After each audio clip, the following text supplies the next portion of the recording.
Shine, and there'll be some baseball coming your way today. A battle in the National League West between the Dodgers and the Rockies. Look forward to this one today, and another gorgeous day in Los Angeles. And we take a look at the standings in the NL West. The Dodgers playing great baseball in the month, but the Diamondbacks still in first. The Rockies trying to hang on. They have slumped this month, 2 games under 500. And we welcome you to the broadcast booth. Hi, everyone, and welcome.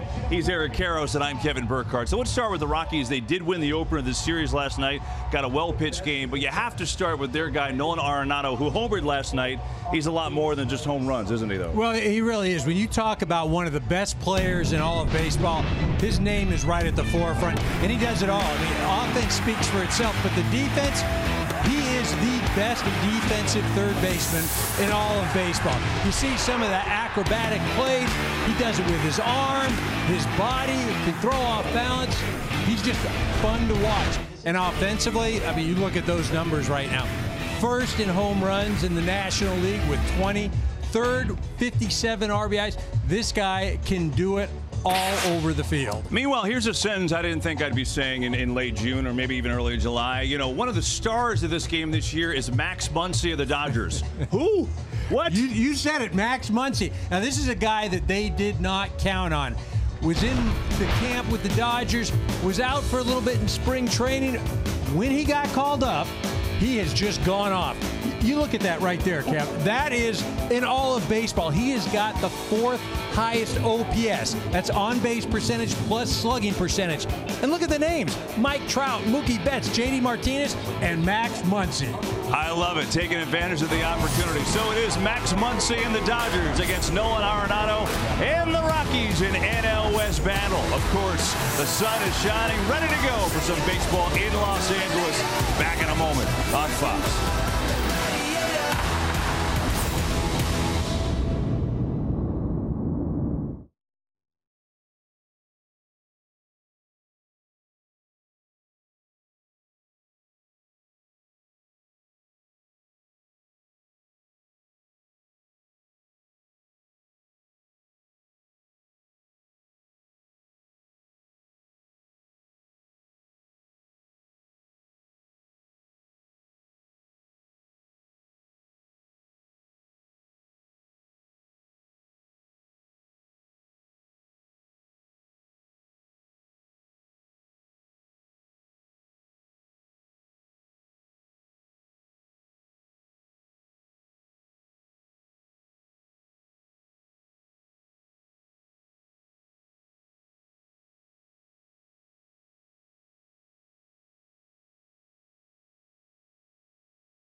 77 degrees and sunshine for a late afternoon, early evening start. As always, the view fantastic here in Chavez Ravine. Kiddos out on the field today.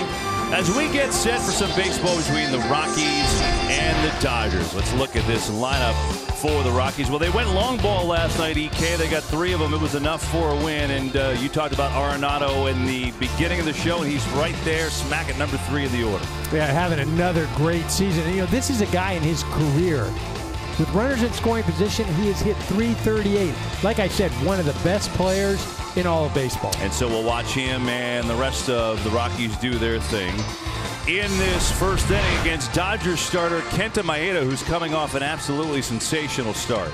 Yeah, and he's hoping to continue that. He had a little stint on the disabled list, but remember, this is a guy that in the postseason last year was phenomenal out of the bullpen. This year, back in the starting rotation, he's throwing well. This is the important thing here. When you start looking at him, what's the difference this year? If he can have that fastball command, meaning if he can locate the fastball, then he can go to the slider. Hitters can't just sit on it. Up and down, change eye levels. Throws that fastball up in the zone, that slider down and away, gives hitters all kinds of trouble. Well, Maeda has, of course, faced these Rockies before. I mean, they're a division foe, and last time he faced him in May, he got him to the tune of 12 strikeouts. That was pretty nice. Yeah, it really was. And again, he's the type of guy that is going to change the eye level. The fastball will stay up. You see that breaking ball. He is known for that slider. But if he doesn't establish that fastball, guys just sit on that slider. So behind Maeda, we take a look at this Dodgers defense brought to you by Bright House Financial, established by MetLife. Jock Peterson gets the call in left field tonight, starting for Los Angeles, flanked by Kemp and Puig, and then you go to the infield. Kike Hernandez, who is Mr. Do Everything. He's a pretty good defender everywhere. He's at shortstop here tonight. It really is a phenomenal athlete. Comparable a little bit to Javi Baez of the Cubs. Wherever you put him, he is dynamite. EK, how about your keys of the game brought to you by Ford? What do you got for us? Pretty simple today, Kev. Go deep, and that's for both teams. The Colorado Rockies, they've got to go deep from their starting rotation. Keep the ball out of the bullpen. With the Dodgers, they've hit more home runs this month than any other ball club, and really it's been a key to their resurgence, the slugging. You know, I think that's the first time I've ever done keys to the game where it's been a key. Well done. I like that. Go deep. Simple. It sounds simple when you say it like that, and so we'll see who can effectively lay out that plan as DJ LeMahieu will lead things off for the Rockies here against Kenta Maeda, game 2 of this weekend series. And here we go outside ball 1 from Dodger Stadium. And so the Rockies, who honestly have had a terrible month of June, they're only 10 of 17 in this month, but they did win last night to get things going in this series. A 3-1 win is strike 1 to LeMahieu. And really, EK, even though it was one game, it kind of felt like some sort of a saving type win Thursday in San Francisco for them. It really was, because they could have been swept in San Francisco. They win that game. They take that momentum. A well-pitched game last night for the Rockies. They win the first game of this set. Happy 61st birthday to the man we just showed, the manager, Bud Black. There's Buddy. Celebrating the birthday today. I'm sure the wine will taste a little bit better if he can get a win on his birthday. Manager of the year in San Diego, got this team to the playoffs last year. Inside, count is 3-1 to the leadoff man, DJ LeMahieu. Well, LeMahieu, a real force for this Rocky ball club. You know, it'll be interesting to see what happens over these next few weeks. Are the Rockies going to be sellers? Are they going to be contenders? This is his last year in Colorado as far as his contract is concerned. Peterson has a beat on it, and there's one away. Yeah, he's an interesting story. We'll talk about him, I'm sure, a little bit later in the broadcast. He's one of the National League's best all-star. And we'll find out exactly how the Rockies feel about their season in another month or so. Here's Charlie Blackmon. And Blackmon, the number 2 hitter tonight, center fielder for Bud Black. Blackmon, who comes off an absolutely phenomenal season last year where he was an all-star. He's having a good season this year, EK, but not in the stratosphere that he was last year. No, last year was a whole nother level. Played as one of the best players in all of baseball. Interesting, he squares the bunt. He tried that last night, and Rich Hill on the mound, ball got away from him, hit Blackman right in the left hand, right around the wrist area. No fear, though, comes right out tonight and squares. Popped up. Kemp, 2 down.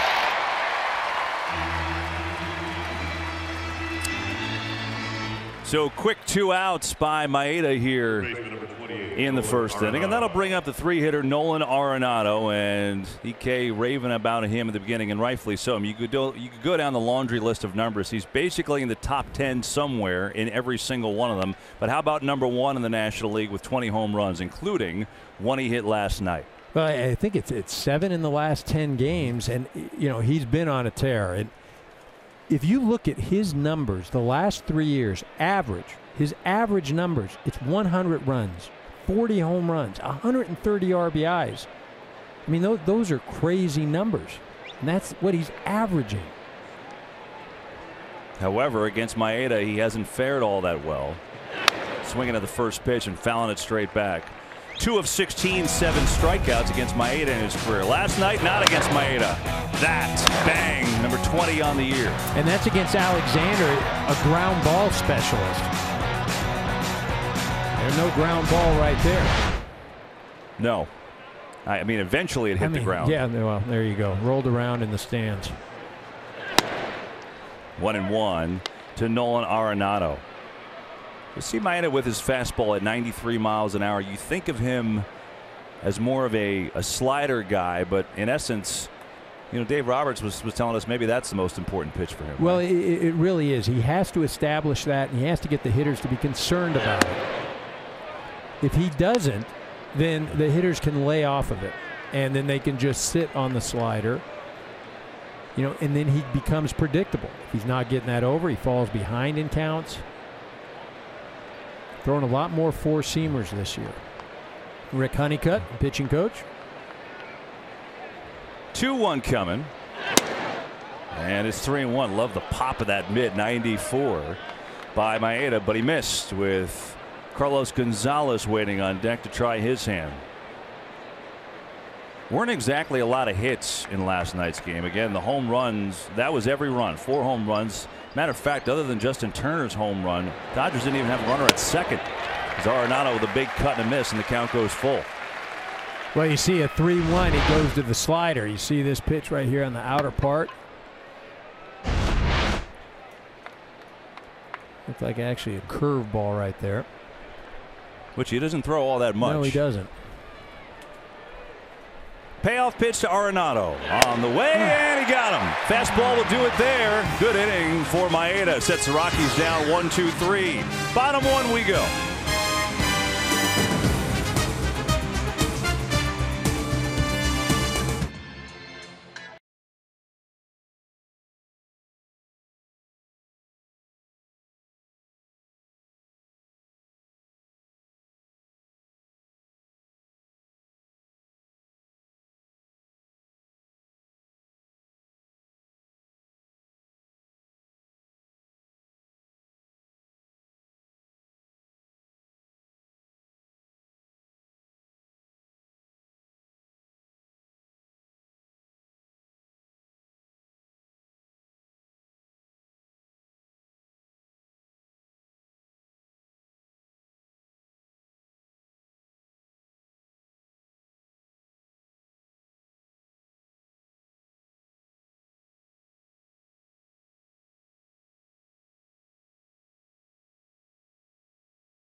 first. And now here's the order for Dave Roberts tonight. The interchangeable Dodgers, right? Justin Turner getting a rare day off. He's been hot too, but giving him a little rest. So Max Muncy, who can play just about anywhere, is over at third base batting second tonight.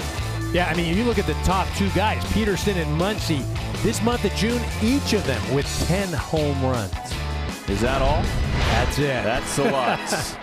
German Marquez is the starter for the Rockies. Here's what we know. He's young, he throws hard, but we also know he is inconsistent. Well, he really has been. He's got great stuff. Important thing, get through this first inning. That's where he has had all kinds of struggles. Here's Jock Peterson to lead it off. June gloom, he's been horrible, actually, this month of June. I mean, you just can't put it any other way.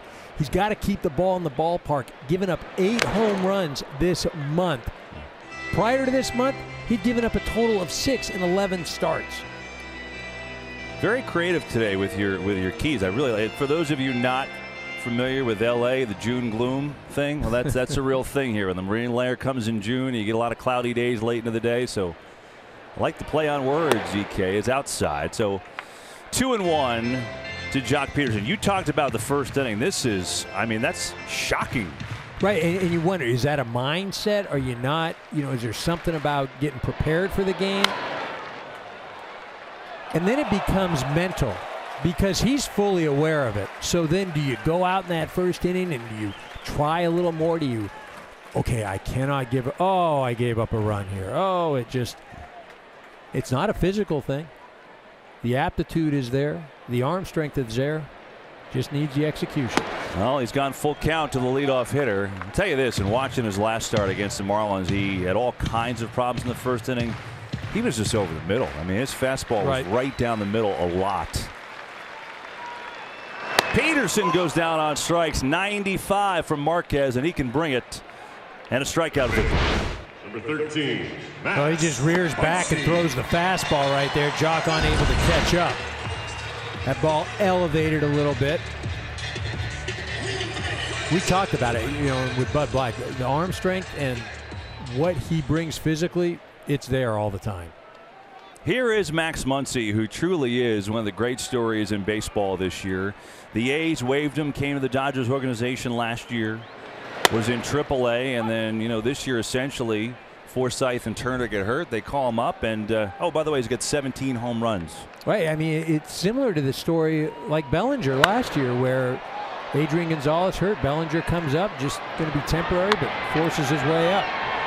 But Marquez gets him to pop up here, so quickly 2 away. As you look at the defense for Colorado, brought to you by Bright House Financial, established by MetLife. This is a good defensive team, EK.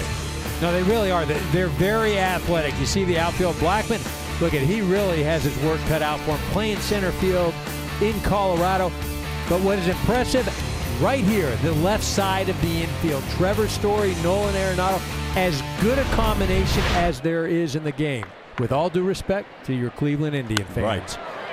Matt Kemp with a cut and a foul ball, and his first appearance tonight. Kemp, you see the numbers against the Rockies, .317 career. He comes in 7th in the National League in batting average at a .306 clip, making a push for the All-Star game. It's been a rebirth for him back in Los Angeles.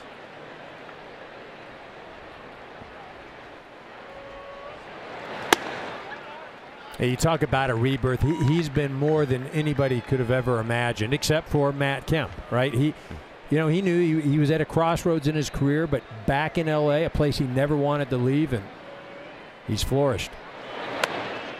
And there's a strike. Marquez going to the breaking ball, looked like.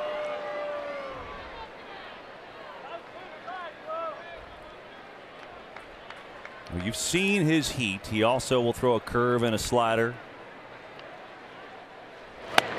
It's Kemp fishing, and a strong first inning from Marquez. Told you about his first inning issues. The opposite here. He retires the Dodgers in order.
Out to the ball game.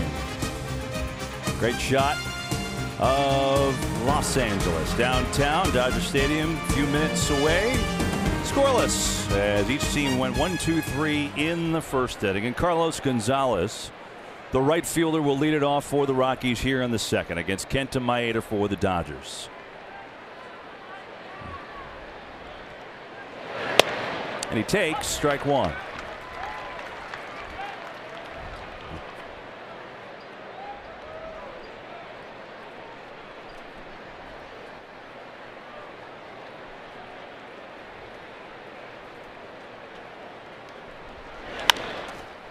Down to first, handled there by Bellinger. And that is out number one. Shortstop, 27, Trevor Story. Well, so far through the first four hitters, Maeda efficient around the plate. Again, it'll be a real boost. Dodgers right now are looking at a situation, again, Buehler just down to get himself back, where they could be with 6 starting pitchers.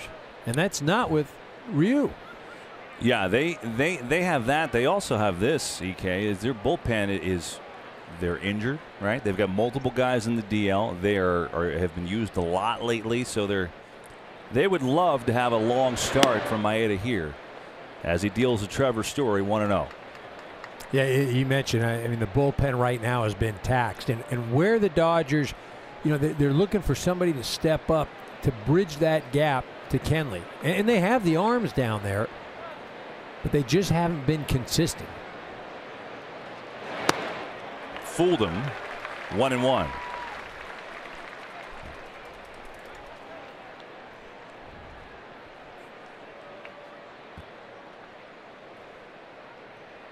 See the 58 RBIs. Trevor Story. You talk about National League All-Star shortstops, him and Crawford in San Francisco.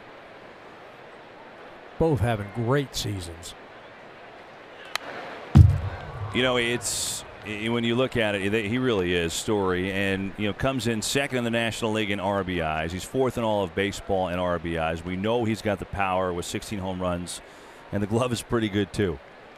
Super athletic. One of the faster guys in all of baseball. But when you start talking about left sides of infields, I like I said, I'm not sure there's better in the National League. Overall, I mean, maybe you can go to Cleveland and you can talk about Lindor and Ramirez. Mm-hmm. But offensively and defensively, these two are outstanding. Well, he's got 36 hits in the month of June. That is second most in the league behind Paul Goldschmidt. And yeah, it is the defense too, right? Well, that's the thing. I mean, it's not just the prolific offensive plays. These two guys, Trevor Story, Arenado, athletes.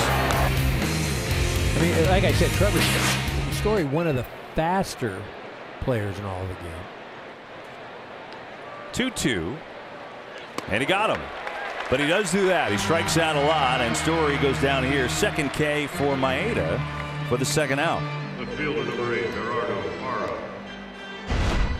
Well, we talk about the Dodgers injuries. I mean, this list just barely even cuts the cheese, right? I mean, they've got so many to list, but here are like 5 of the big ones. So Kershaw's been out a while. He's back now. Turner missed 40 games. Seager's out for the year. Ryu, you almost forget about him, and then Hill, 44 games, but he's back now. So yeah, good and bad. Well, it really, and Corey Seager out with a Tommy John surgery, so he's not coming back at all. I saw him around the clubhouse, but that's one of the things this organization does have is depth. And when somebody goes down, they're able to plug in a big league ready guy. Parra right into the shift. Another good inning for Kenta Maeda. 6 up, 6 down. Let's go bottom 2.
Isco and Spain face up with Russia at 9 a.m. Eastern, and then Luka Modric and Croatia battling Denmark. Catch all the action on Fox. Stream it live on the Fox Sports app.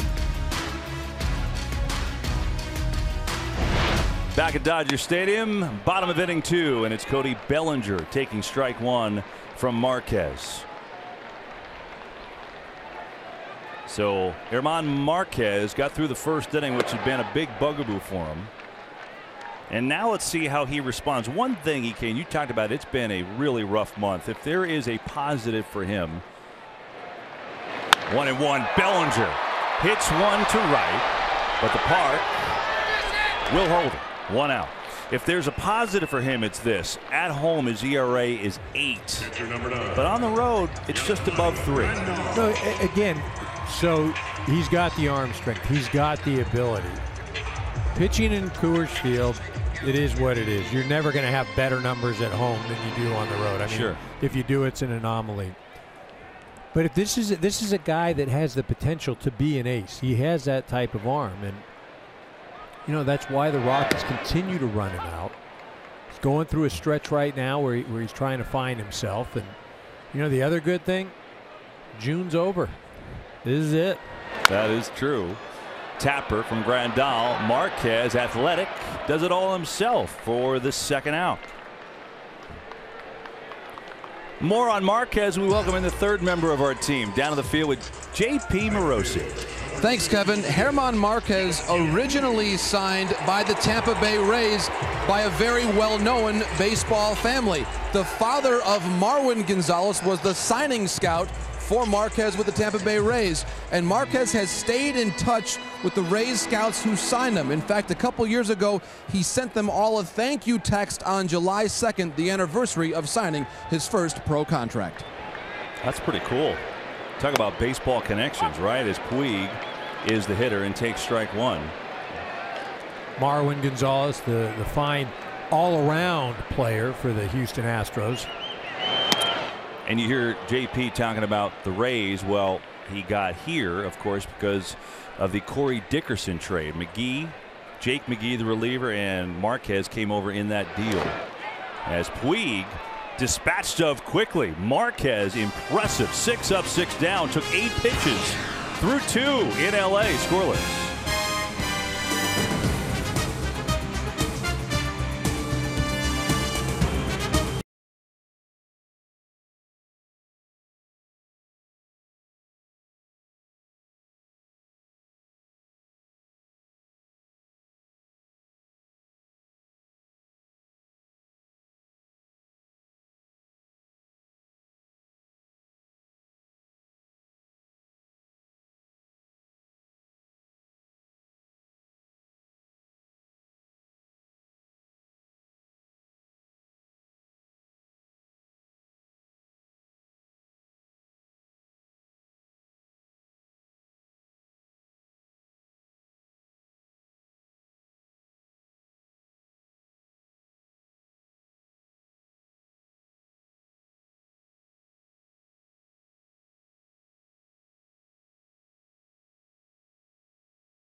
third from Dodger Stadium, as Ian Desmond will lead it off for the Rockies. And joining us from the Dodgers dugout, that would be one Clayton Kershaw, kind enough to put the headset on. And Clayton, thanks for taking the time.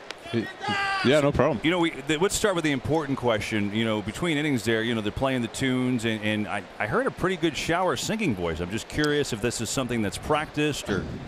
Yeah, you know, I'm a big sing guy in the car, shower. I usually don't know the words to any of it, but I'll, you know, get like 3 or 4 words and then just keep going with it. My wife loves it. Just ask her. Oh, I'm sure she's thrilled. Yeah. Well, as we talked to Clayton, obviously it's great to see you back healthy. You came back, and you know I know there's had a plan and a pitch count to the left side here as Muncy makes the play, but it looked like you felt good the other day. Can you just take us through that start and how it felt for you to get back? Yeah, you know, the last 2, health-wise, I felt great. So now it's just a matter of, you know, building back up the pitches and building back up the innings. And, you know, physically, I don't have any restrictions now. So it's just a matter of worrying about getting the other guys out, which is a good place to be. Clayton, what's the mental challenge, though, when you go out there? And, I mean, how are you able to just put that behind you and go compete? Yeah, you know, I think any guy coming off an injury, you know, subconsciously you want to protect yourself. And so I think you just have to let go of that. And the only way to do that is just to test yourself, go out there and compete. And thankfully, in a big league game, these hitters won't let you think about anything else but getting them out because they'll make you pay. So for me, it's just a matter of going and trying to compete and getting a guy out, and you know, coming out of it unharmed is the best medicine for you. You know, so I'm curious. You know, Walker Buehler has come up and he's been great, and then he got hurt. It took a shot to the ribs actually against the Rockies and came back just the other day. It was kind of a quick comeback, and he comes in relief, and he had a tough time, so he's sent down for now, but he is going to come back and be in your rotation. And I'm curious, you know, if you see any of your own story in him, you know, a guy that comes up and you know, people are expecting big things from him, and I'm curious what you've seen and what you've tried to advice and give him in this journey. You know, Walker's an incredible talent. There's no denying that. I think when they drafted him, and you know, he had the Tommy John right out of the draft, but everybody knew what he was capable of. You know, big first-round pick out of Vanderbilt. So he was a lot more polished than I was. You know, I was an 18-year-old kid coming out of high school, so he had 3 or 4 years on me, and you can see that. You know, his first year in the big leagues last year, and then this year too. He's way more polished than I was. You know, he's got 4 pitches that he can use at any time. I was barely using 2 when I first came up. So, you know, as far as you know, the maturation process and things like that, he's a lot further ahead than I was. Maeda is the hitter here with a 1-2 count as we talk to Clayton Kershaw. 2 starts back from the DL, and as you hear, Clayton feeling good. Let's watch Maeda. Yeah, Kenta looks really good today. I've you know, good fastball, good slider. I'm excited. It should be a good one for him, I think. Speaking about looking good, what did you think about the body issue of one of your teammates? Oh, I thought you were talking about when I was doing it. No, yeah, you know, Yassi. I mean, we all know what kind of specimen he is, and you know, we get to see it. We see it every day in the clubhouse. But yeah, for him to put it all out there in the magazine, and you know, we've given him a good bit of fun about it, and you know, he loves it. He loves the attention. He loves that stuff. So he's good with it. Great rephrasing there. Yes, thank you. Yeah, we get to see it every day. It's perfect. Yeah, it's awesome.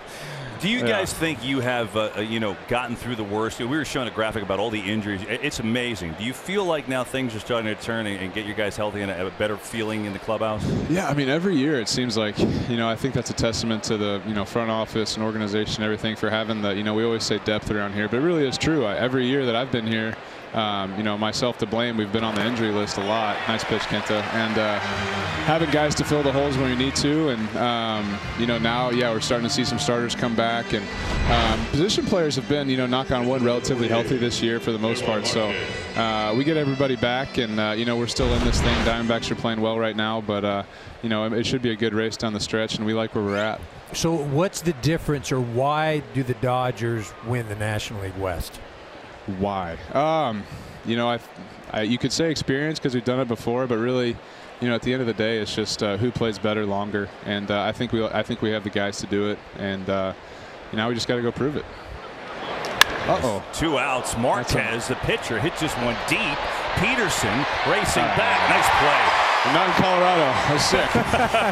Clayton, thanks so much. Right, thanks to you. Thanks, guys. Clayton Kershaw joins us. Nice job. Maeda smiles. We're still scoreless here in LA.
working well.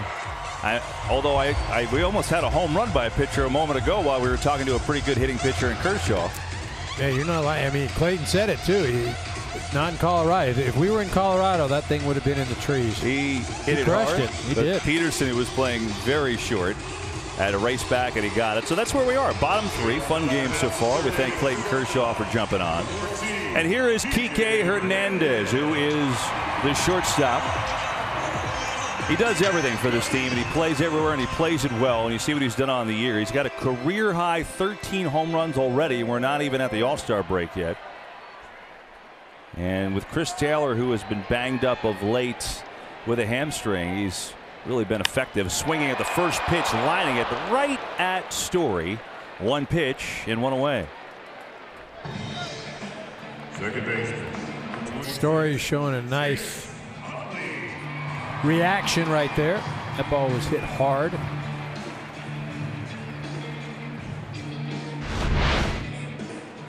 You know, very tough too to see and pick up the ball off the bat in these. You know, I call it's a twilight game right now. Anytime the sun's out, because of the background, the fans usually wearing light clothes, light shirts. Tough for the infielders to see the ball off the bat.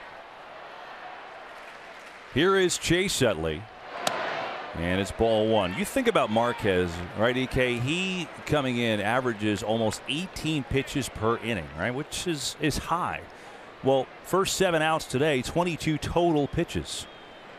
Well, I think that's more of a testament to the Dodgers' approach right now. They're trying to get on him early, you know, attack that fastball. You see, as you mentioned, 13, 8, 3 so far this inning. Going back to last night, though, the Dodgers were very aggressive, too, swinging early in the count. Utley to center. 2 down. The 2018 Camping World MLB All-Star Ballot now open and exclusively online. You can vote for your favorite players at MLB.com/vote. Catch all the excitement of the 89th MLB All-Star Game presented by MasterCard July 17th live on Fox and ESPN Radio as Maeda, the pitcher, will bat now with 2 down. And I wonder, it's interesting when you're talking about the Dodgers being so aggressive, swinging early, because they are as good as anyone, second best in the majors at taking pitches and drawing out at bats. Well, again, one of their things, it's not necessarily I'm going to take pitches.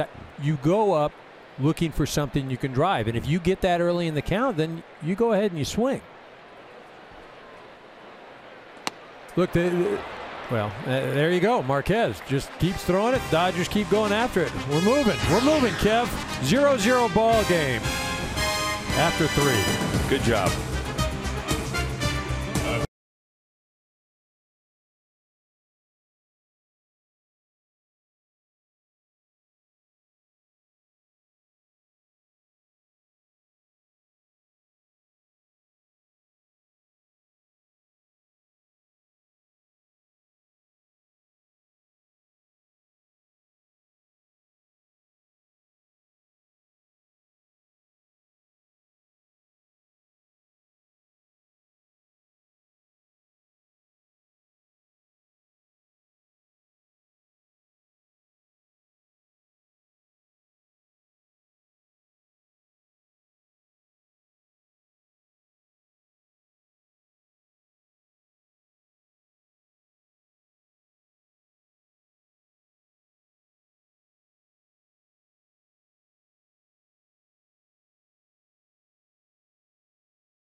Marquez has been stellar. What do you like? Well, I like the ball strike ratio for sure. He's getting a lot of first pitch strikes in there, Kevin.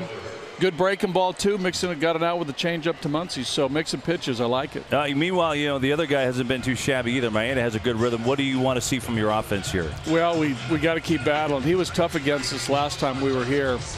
He's a good pitcher. 3 pitches out of the same arm slot, all effective.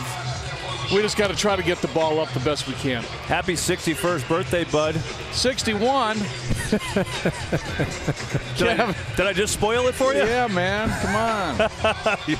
We appreciate the time, my friend. Good luck. Thanks, guys. Bud Black, kind enough to join us live here with the headset. That's great. I love when the guys do that. And we get set for inning number 4. How about the pitching so far in this one? You talked about the approach, but they're sharp. Well, they really are. Maeda, again, coming off of an excellent outing. He's continued that. Marquez just hasn't been great in June. And Bud Black hit it right on the head. He's throwing strikes. He's attacking the zone. As a hitter, the difference between 1-0 and 0-1, that changes the whole mentality of the at-bat. Marquez, he's been effective today. Yes, he has. First pitch strikes. Maeda's done that well. 7 of the 9 batters. He started them off with strike 1. And here is the top of the order for the Rockies. It's DJ LeMahieu.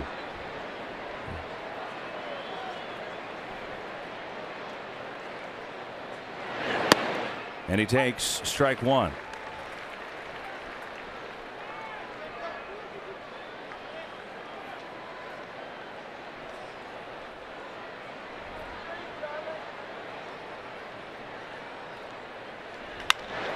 That's a base hit for LeMahieu and a chance for more.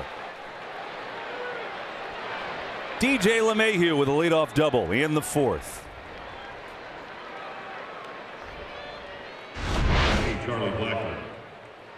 Well, you see, this is an off-speed pitch that just backs up. Rondal wants it on the outer part of the plate. It just kind of spins and sits inside. LeMahieu does a nice job of shooting it down the line. Got the right guys behind him now, and Blackman and Arenado coming to the plate. So the first hit of the game here tonight, and it starts off the Rockies with 2, 3, and 4 coming up. Here's Charlie Blackman. Blackman flew out to left in the first inning. Now a chance to get the Rockies on the board.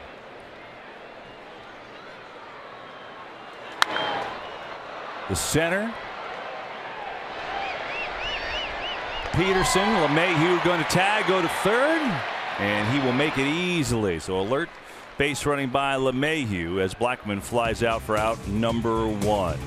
Tonight's broadcast is sponsored by the LG G7 ThinQ. What's it gonna take? And by Infinity. Empower the drive. EK, you mentioned it before. Here's Nolan Arenado, who is king of runners in scoring position, right? A career batting average of .338. I mean, that's crazy.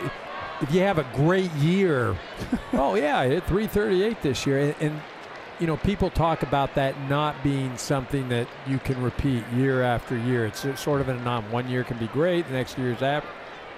.338 career average with runners in scoring position. And then this year it's even better. .365 as we show you with 35 RBIs, 4 home runs. So a danger zone coming right here. And Dave Roberts going to bring the infield in, it appears. Well, and one of the things, so it's interesting. So Chase Utley starting back. Now he may come in. But what this does too, mentally as a hitter, it toys with you a little bit because you're thinking, okay, wait, I got the infield in right now. I got a runner on third. It's an RBI guy. You're always thinking, okay, that's a free RBI. I better not screw this up. Free RBI. Now you're down 0-1 here right now. It'll be interesting to see if Maeda, does he work down in the zone? Does he try to slip a fastball up?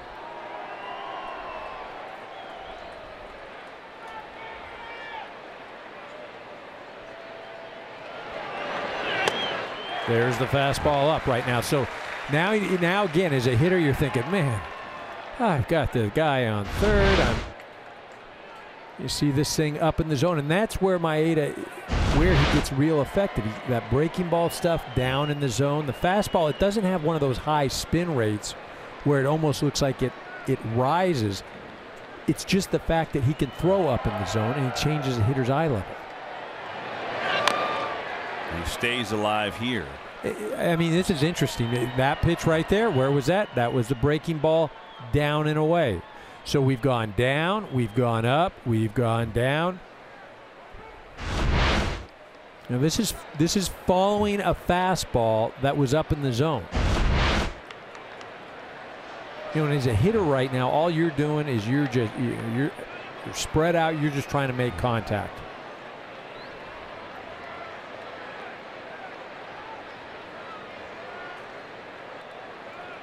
Oh, 2.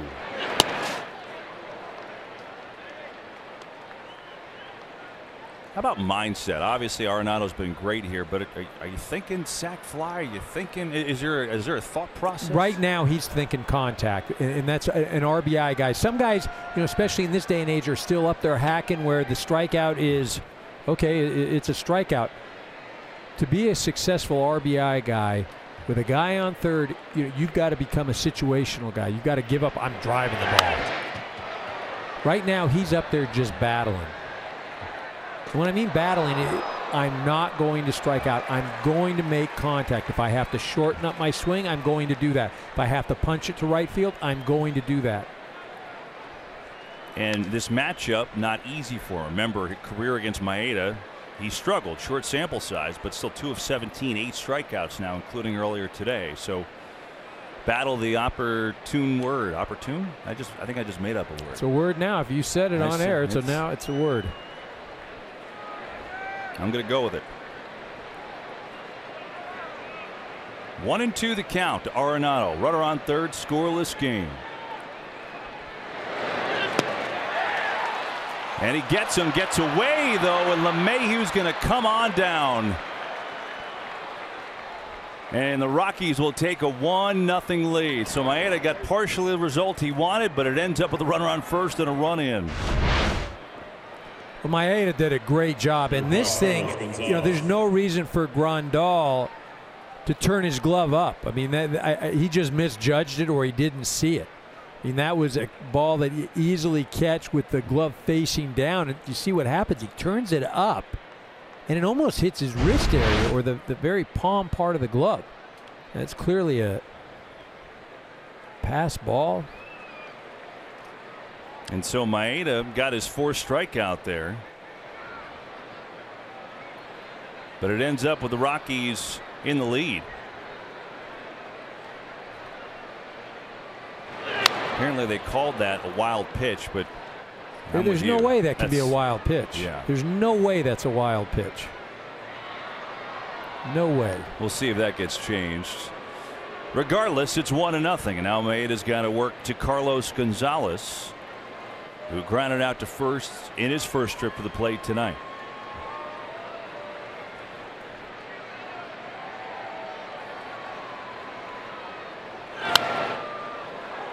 Oh, and 2. Getting back to that pitch, I mean, if you ask Grandal, he'd tell you, look, I didn't see it or I just missed it. I mean, he's a very good receiver. Just had no reason to turn his glove unless he thought it was going to break more. I think he anticipated something being in the dirt.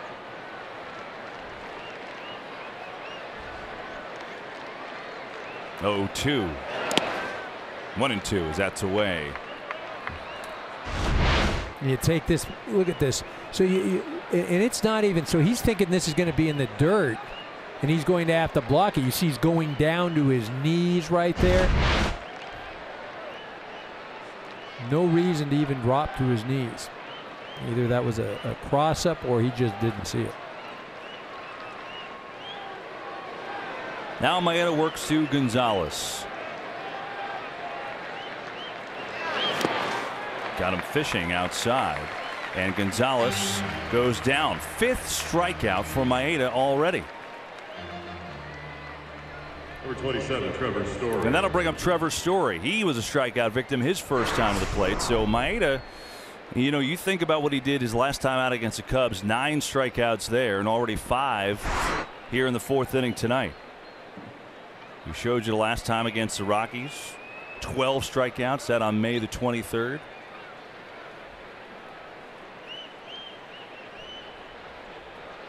And now he'll duel Story one more time. Strike 1. Well, and remember, this run is set up because of the at-bat Charlie Blackmon had. LeMahieu led off with a double, and then he drives the ball to deep center, able to get LeMahieu to third. And that's, again, the situational hitting. It's what they call a productive out. You know, a lot of times nowadays it's just, I'm going to drive that guy in, I'm going to get up there, I'm swinging, and uh-oh, I struck out. You know, and that's Charlie Blackmon too. That's a guy that, you know, you could say, oh well, I get it. He's up there trying to, you know, drive the ball, but that's a team at bat right there. Meanwhile, Maeda is trying to strike out the side here essentially. Well, he got the out to Blackmon, but he struck out Arenado, and then Gonzalez. Arenado reaching on that again. They called it a wild pitch. They haven't changed that yet, huh? Not yet. There goes Arenado. Story fouls it off.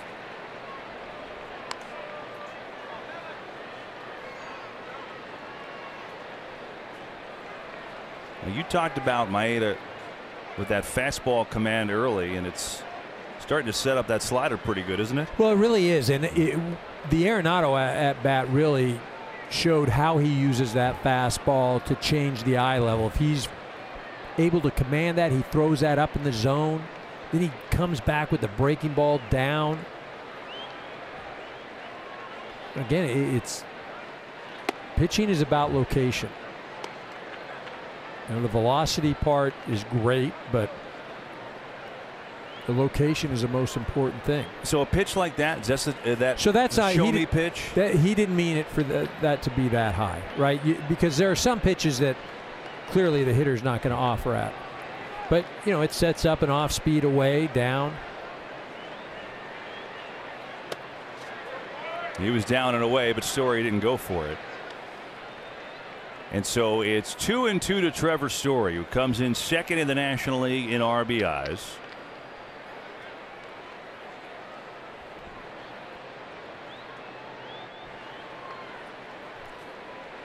One nothing Rockies on the wild pitch.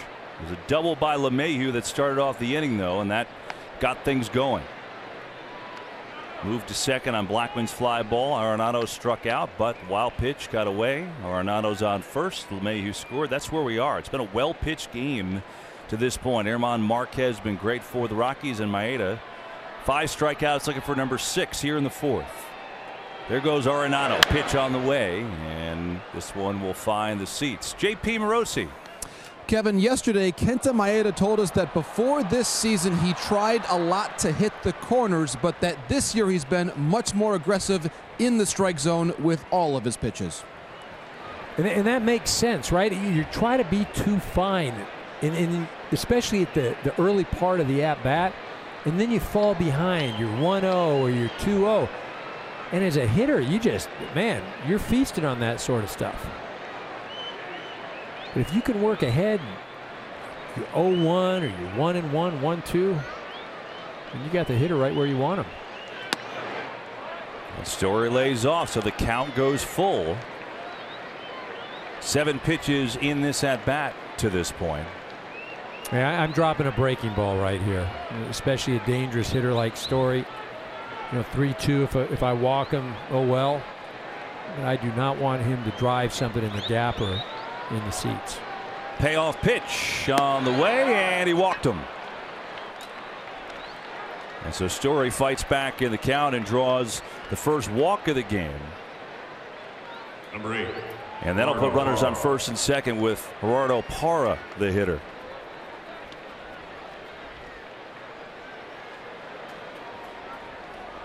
Well, the Rockies return home tomorrow, begin a 3-game series with the Giants. Get your tickets now at Rockies.com. See Blackmon, Arenado, and Story at Coors Field. And we'll have a little discussion at the mound. 31 pitches the first 3 innings from Maeda and 21 this inning. But the inning would have been over. Well, if Grandal would have received that ball the way he should have, and Maeda would be out of this inning, there wouldn't be a run scored.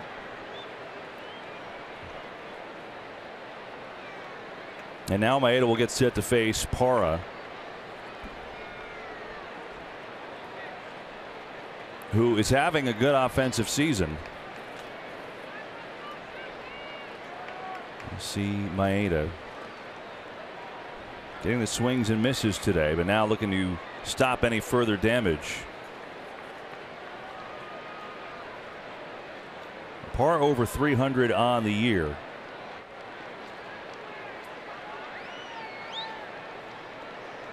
And he's 20 for 50 with runners in scoring position. That's a 400 average on the year. But he swings and misses here at the off speed. It's strike 1. Yeah, that's a great changeup right there. And he does not throw that very often. Is that the first one he's thrown? I think it is. I mean, you're only going to use that, or he'll only use that against the left-handed hitters. Fastball, curveball, changeup. Kemp going to give it a look, but it's going to go into the seats. So 0-2. Parra falls behind.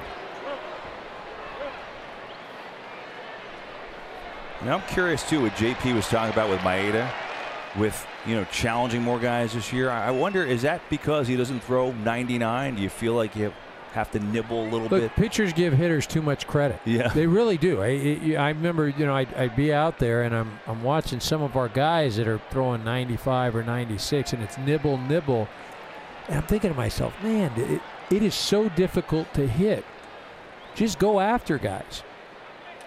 You've got guys out there to play defense, and the last thing you want to do is get into hitters counts where you're 2-0, 3-1, and you're forced to throw a pitch over the plate. Got Parra 0-2.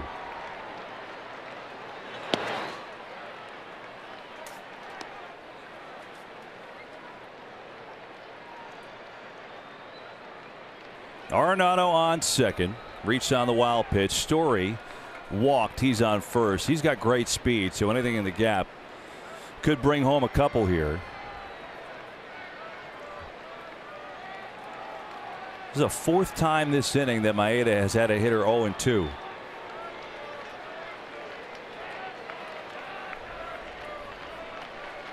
Count now 1-2, and now it's 2-2. So Parra, much like Story, who fell behind, working himself back into the count.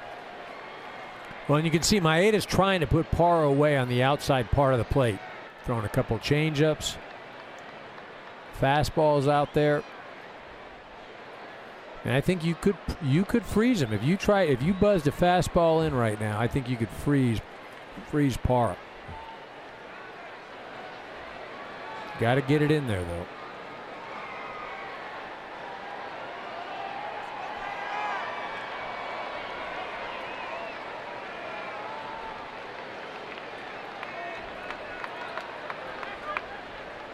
I mean, my guess is he's going to go away with something.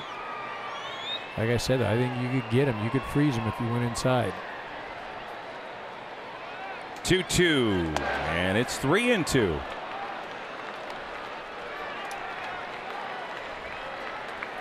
So the last 2 hitters Maeda's gotten ahead of, but they have worked their way back in the count. Story drew a walk, and now 3-2 to Parra, and the runners will be in motion with 2 down.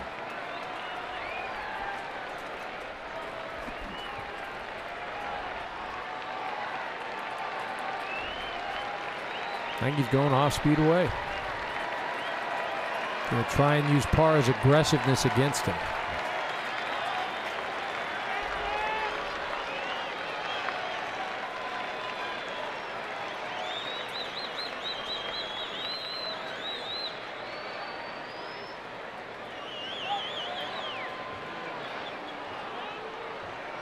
You see Grandal and Maeda just not on the same page right now.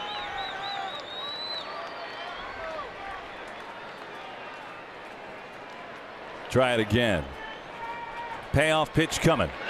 Parra right too short. Inning over. So Maeda limits the damage, just the one run on the wild pitch, and the Rockies take the lead.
Down on the field along with Eric Karros on our entire MLB on Fox crew. I'm Kevin Burkhardt. Good to have you aboard tonight as the leadoff man Jock Peterson will start us off in the home fourth and take strike one.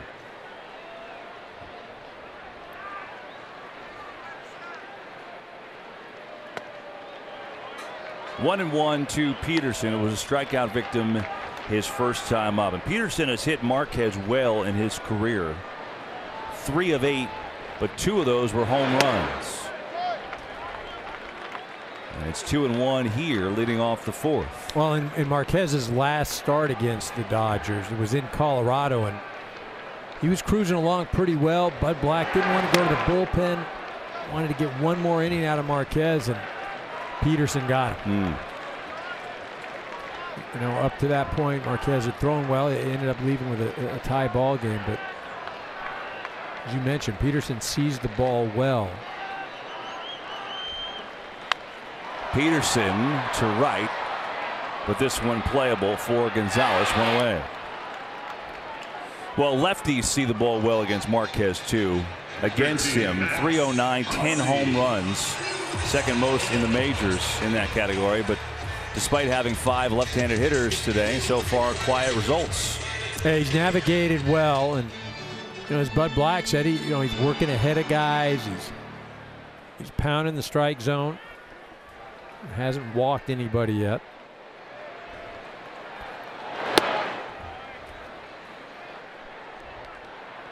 And so here's Muncy, starting at third base tonight. Popped out to third in his first at bat.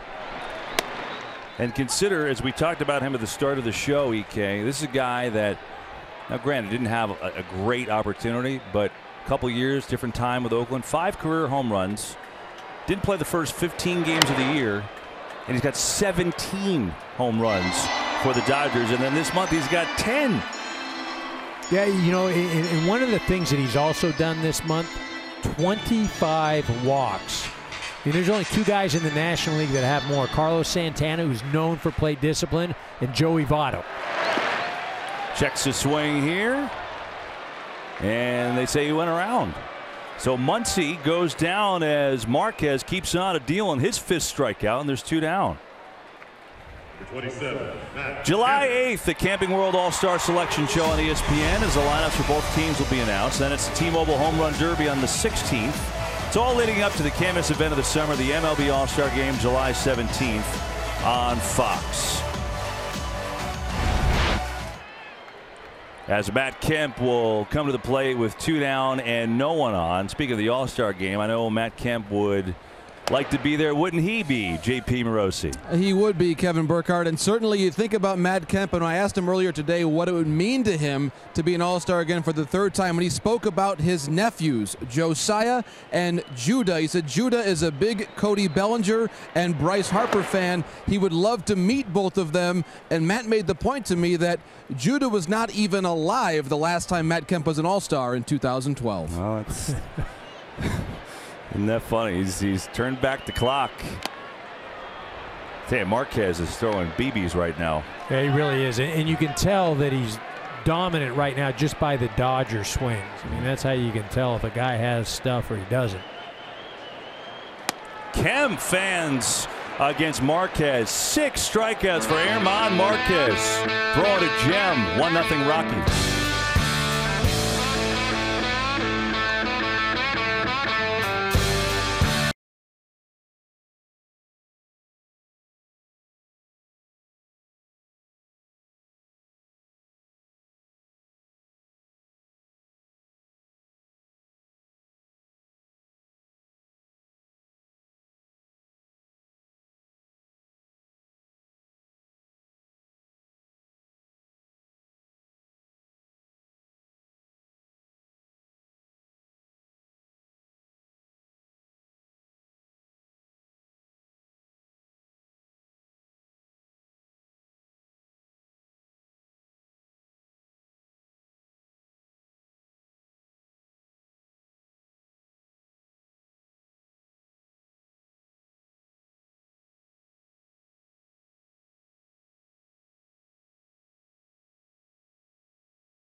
We go to the 5th. 1-0 Rockies leading the Dodgers, and a good one between Maeda and Marquez. Rockies won the opener of the series last night 3-1 on the strength of three solo home runs. As Desmond leading it off, 0 for 1. And Desmond gets into this one left field. This is deep, and this is gone. Speaking of the home runs, the Rockies do it again, and it's 2-0.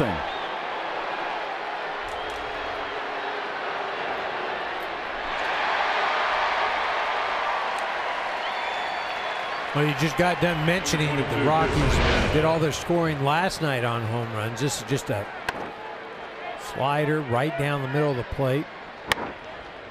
Desmond just crushes it. He knows it's gone right away.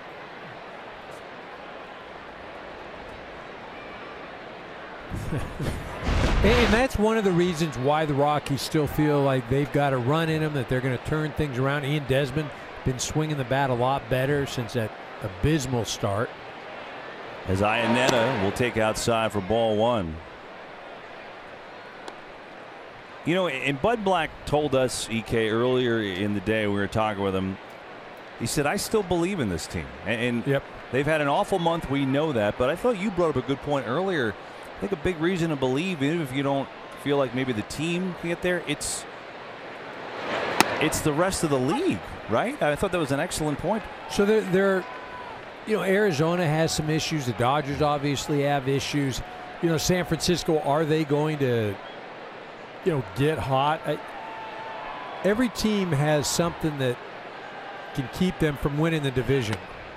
And the one thing, the Rockies, they just haven't been consistent. So at the beginning of the year, they weren't hitting it all, but they were getting some good pitching.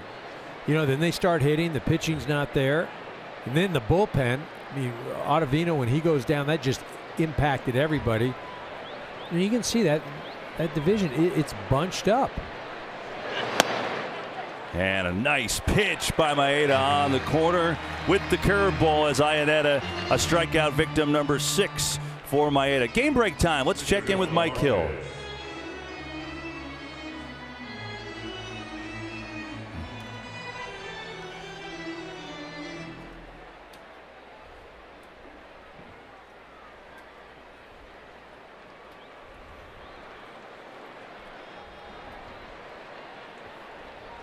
Mike, thanks. Sonny Gray has been a big disappointment. Well, and that's the reason why people continue to talk about the Yankees needing to go out and get another starter. I mean, not just for postseason, but to win that division. Marquez, who has been a good hitter this year, drilled one to center his last time up for an out. Here he pokes one into right for a base hit. He came in 8 for 27 on the year, and up until that, he had the 3rd hardest hit ball of the night. That time he just pokes it to right. Well, down and away off the end of the bat. Good placement there. Wasn't that exactly how he planned it? Well, I will say this. So this is one of those things that, okay, you're happy he's out on first base. But on the flip side, now your pitcher's out there, standing around out there on first base. There's one out. You know, he's been in a great rhythm. He's been throwing the ball extremely well. I think you'd much rather have him out. This is actually, they're looking for this. Yeah, they get it. That'll be 2. Kike Hernandez starts it and finishes it. But the Rockies had a run on the Desmond homer.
This is brought to you by Boost Mobile on a gorgeous night in Los Angeles, Santa Monica Pier. Here at Dodger Stadium, where German Marquez is dealing as we present Flipping the Switch, sponsored by Boost Mobile. Well, he's been dynamite so far. He's been using the fastball. He's been using the breaking ball, changing speeds, changing eye levels. And if you look at the swings that the Dodger hitters have had against Marquez, they tell you that he has got great stuff tonight because there have been a lot of futile swings so far. Well, how about this? Fastball velocity has been 96, right? So he is gunning it there. And on the curveball tonight, he's thrown 9 of them. He's got 6 swings and misses and 1 called strike. That's impressive. Well, and what's been impressive, there's another. He's doing that. Well, he did it all where there were no shadows. Now you enter in with some shadows, and that's going to make it even more difficult for hitters. I mean, I think for him, as we take a look at the shadows, just to start off a batter with a breaking ball gives you a feel for how he's feeling today. 6 strikeouts for Marquez so far as Bellinger takes low. It's 2-1.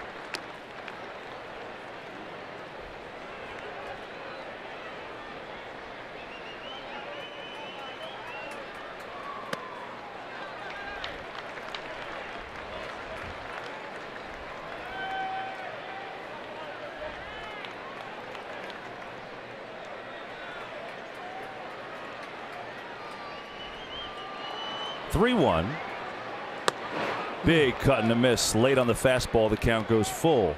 Well, and you see where he went with that. He went up in the zone, and that's where you want to attack Cody Bellinger, up in the zone. Anything down, you're playing with fire. And the count stays 3-2. You think about the Dodgers and what they've done this month and their offense. Well, here are the Rockies, who's got the worst ERA in the league in June by far. Last night they get 8 shutout innings from Tyler Anderson, win 3-1. Marquez here gives up a drive to Bellinger. It's deep to left center, but playable, and Blackman tracks it down for out number 1. Number 9, Yasmani Grandal. But what I was trying to say, for Bellinger tried desperately to get them on the board. This Rockies pitching staff has come to Dodger Stadium and been pretty comfortable. Well, they really have. And you mentioned the outing last night. And outside of a home run hit by Justin Turner, you know, the Dodger offense, they did not put a guy at second base the entire evening. Which is pretty hard to do. The thing about it, you know, the Dodgers, look at they've been hitting a lot of home runs, but offensively, you know, they get guys on, they walk a lot, you know, they present themselves opportunities, and you have to credit. Last night it was just a great pitching performance by the Rockies, and it's carried right over into this evening's game.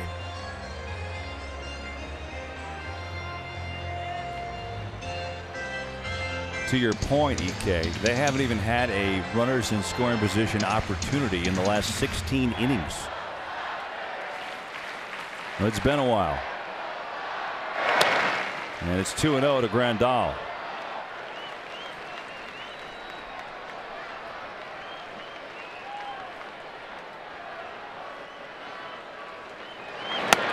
Two and 1.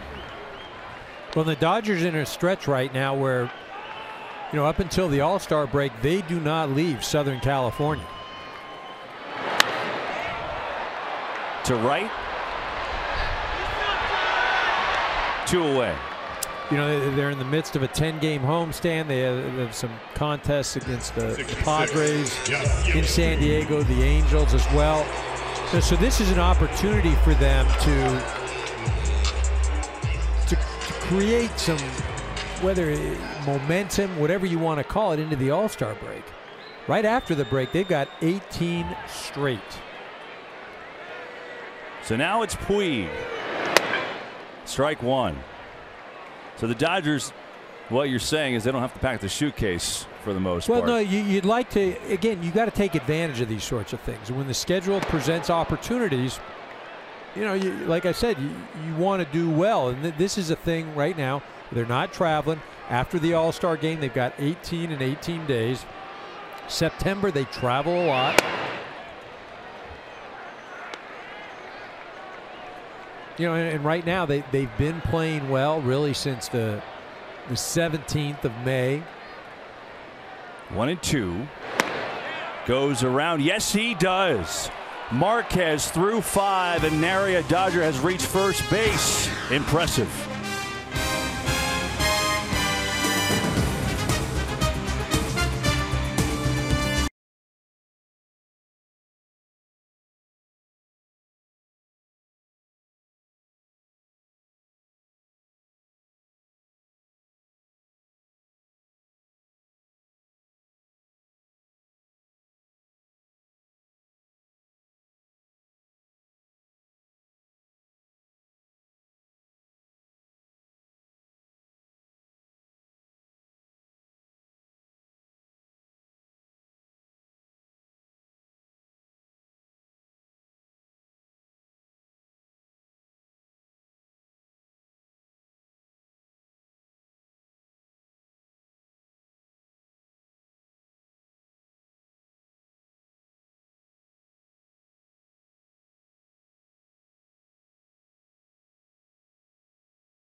Tonight's telecast is brought to you by Geico. 15 minutes can save you 15% or more on car insurance. Stand by Verizon. Now go mix and match family unlimited plans. Here in Los Angeles, 2-0 Rockies lead the Dodgers. German Marquez has been perfect through 5. He has been simply phenomenal. Well, and you know, I were just mentioning here, we saw Marquez throw.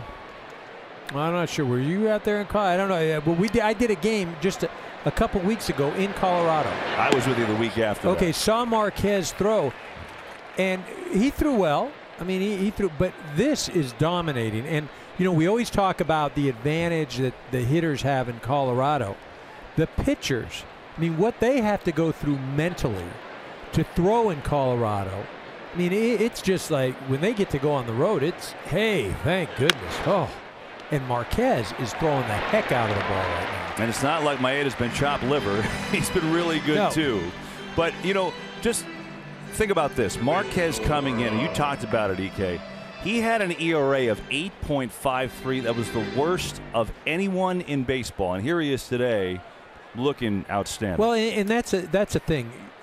So when you're a pitcher and you're in Colorado, and the reality is it's a more difficult place to pitch. But you start looking at your numbers. You start seeing the statistics. Sometimes, you know, you're not, things don't go your way. Well, you start believing that. And this game, more than anything, is just a mental battle. And when you start feeling like, hey, maybe I'm not that good. Hey, my ERA is 5.5. You start pitching like a guy that's got a 5.5 ERA. Maeda's doing his part. And so far, he's allowed a home run to Desmond, and then another run scored. Initially, it was ruled a wild pitch. They changed it to a pass ball on Grandal in the 4th, which was the right call. So well done here. The Dodgers home scorekeeper. So 1 unearned run, 2 runs total, and that's where we are. 2-0 in the 6th. Arenado fouls it off, and it's 1-2. So Arenado has struck out twice, but he reached on that pass ball that allowed LeMahieu to score the game's first run. Well, and you mentioned earlier that Arenado has not had a lot of success against Maeda, and that has not changed at all this evening. You know, he just hasn't had good swings. He just, you know, it's up there. It's a battle for Arenado. And speaking of not having good swings, you didn't see that one. Maeda gets him again. He struck out Arenado 3 times here tonight, his 7th overall. We were talking about that pass ball. This got the game's first run home. And this is actually an excellent pitch right there. Grandal either he didn't pick it up or he was anticipating a different pitch, but he thought that ball was going to bounce in the dirt. He drops down to his knees, turns his glove up, and it hits him in the heel of the glove.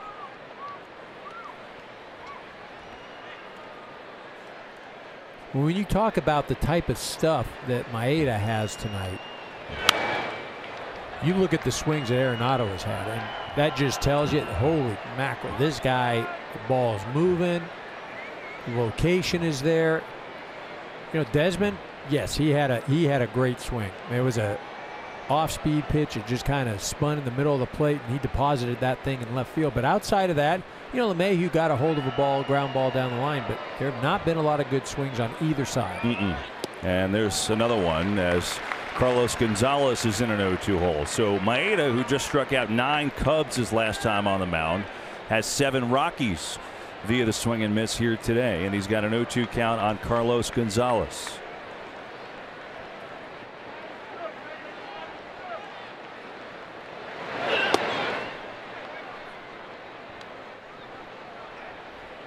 Arenado, 3 strikeouts today. He's had 3 strikeout games all year. Doesn't happen too often for him. All 3 have been against the Dodgers, the team he grew up rooting for.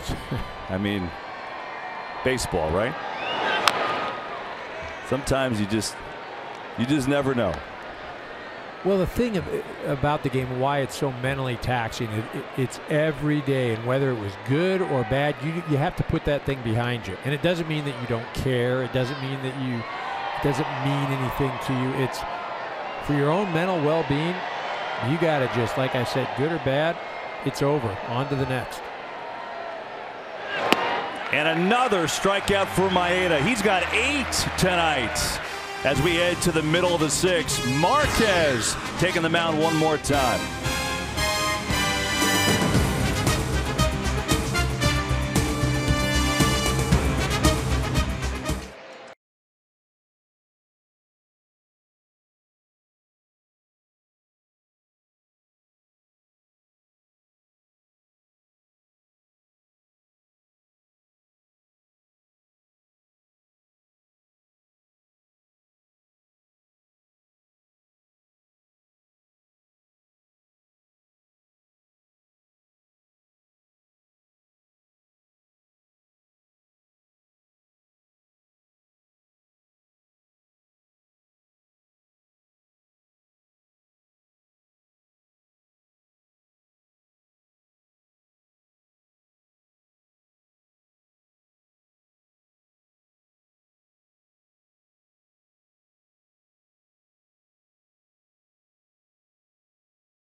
2-0 Rockies. Bottom 6 as Marquez will face Kike Hernandez to lead it off. He's been perfect so far, and he's had an electric fastball and a curveball that's been unhittable. Well, and right now, Kike hit. But Hernandez hits this one a ton. This one is deep. This one is gone.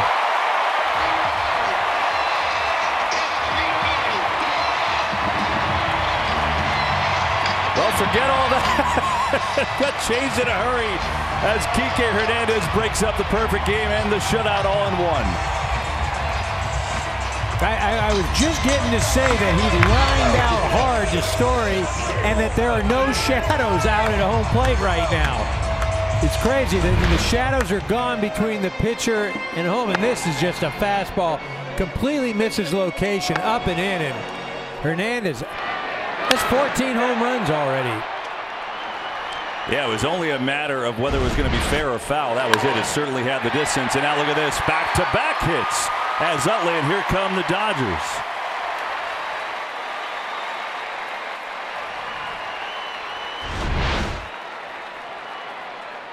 Oh, well. Well, I mean, he missed location. Right. Meanwhile, that home run you talked about for Hernandez, who's already at a career high. How about the Dodgers? They now have 55 home runs in the month of June. That ties a National League record. There it is. 55 home runs. That's been their formula. Well, and the interesting thing about it is it's not just one guy. I mean, it's spread out, so you're not relying on one horse to do all the hitting for you. Maeda will square the bunt, take strike one. You know, everybody in the lineup is a threat.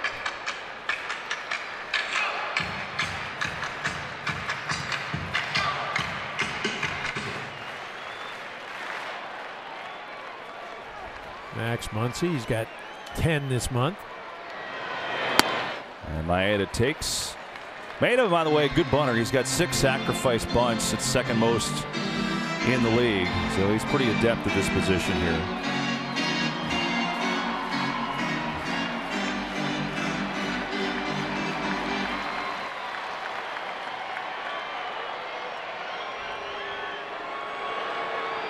One. There goes the runner. Great jump, and Maeda fouls it off.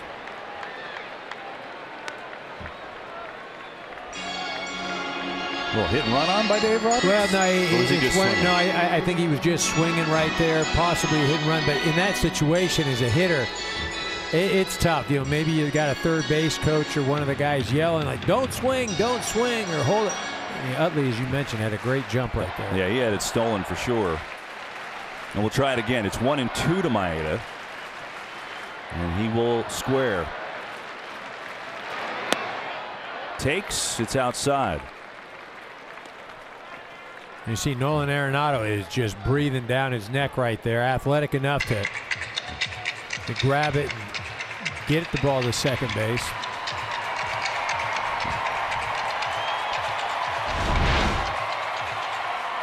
I mean, look where Nolan ends up. I mean, he's right on top. Maeda's got to push this thing to first. He'll swing away. Maeda will. Hits it to the right side. Blackman got a great jump. And Utley has to retreat. Boy, I thought that had a chance to get to the gap, but Blackman was all over it. And that's the first out of this 6th inning. Center fielder, Jock Peterson. He just hung up too high. Blackman makes it a good break on the ball. And tries to get it back into first to beat Utley, but no play there. So Maeda does not get the job done. And that'll be back to the top of the order with Jock Peterson. It was E.K. told you, 10 home runs in the month, 11 on the year. 2 of them are against the current pitcher. Not this month, but career. But 0 for 2 tonight. And swinging at the first pitch and fouling it back for strike one. Just been a bit late on fastballs his last time up. Marquez got inside on him a little bit. He drove it to right, but not far enough. That one just a tad tardy. Peterson's got, I mean, as much power as anybody in the ballpark. I mean, I've seen him hit balls a mile. And takes a breaking ball for a strike. That's a great pitch. He has had that working all night. You see the breaking ball in the outer part of the plate. That might be his best curveball of the year tonight. 0-2 is the count. He was on that, but fouled this 98 from Marquez. That's the fastest pitch from him today.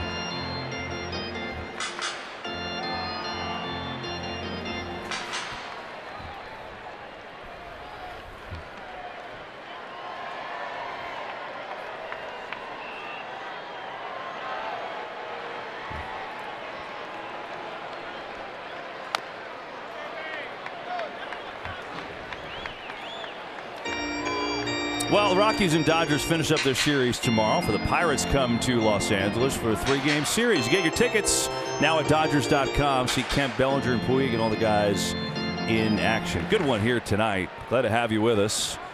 Baseball Night in America on Fox. Temperatures in the high 70s. 2-1 Rockies lead the Dodgers. But here the tying run on base. 1 out. 0-2 to Peterson. And Peterson hits one high in the air. Playable though for Blackman. And Blackman corrals it. Utley fakes going to second, but he'll go nowhere. 2 down. Peterson just missing that. Marquez again doing a great job. You mentioned he's had trouble with the left-handed hitters this season. Silenced the big ones for the Dodgers so far.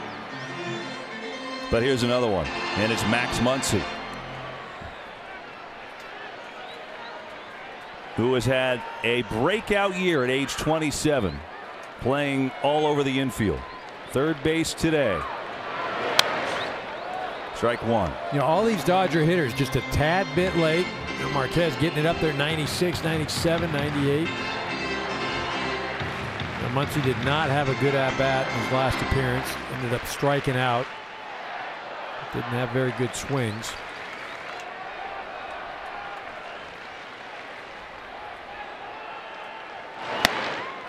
Oh, and 2. And you see, you look at the shadows around home plate right now.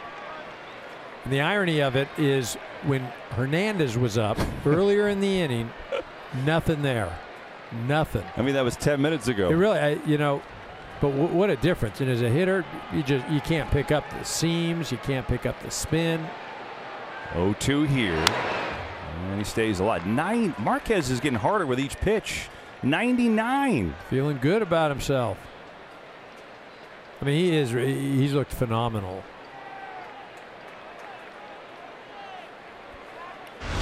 And we talk about, look at that with Kike up. There's nothing there. That's good hitting right there. That's called good timing. Yeah, you're not lying. And he did the rest. Again an 0-2 to Muncy.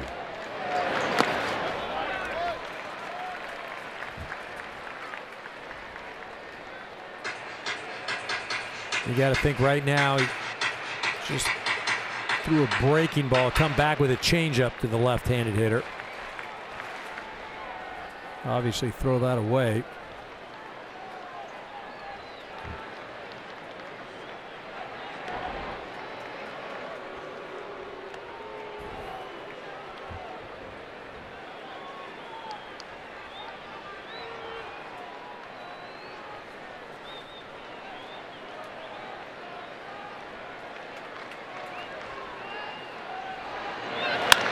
Muncy to left. It's carrying, but it won't carry far enough, and that will do it for the inning. So Marquez shows some resolve and stops the bleeding right there. But Kike Hernandez broke up the perfect game, broke up the shutout, got the Dodgers on the board with that. Back in a minute.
The 7th, first pitch swinging. Trevor Story carrying towards the line. It's Puig, can't get there, slides, and it gets by him, and it bounces, and we've got a double. So Trevor Story leads off with a double here in the 7th inning. The fielder, Gerardo Parra. That's a tough play for Yasiel. Not only are you running towards the fence in a shortened part of the field, but you're looking up into the sun right there. And you don't really have a good opportunity to pick up the ball. You're worried about the fence. There's a long way to run for Puig. Yeah, and it's only the 4th hit that Maeda has given up. We've been talking about his swing and miss stuff today. 8 strikeouts. Only the 4th Rockies hit, but this one leads off the inning. And now it's Parra, who is 0 for 2.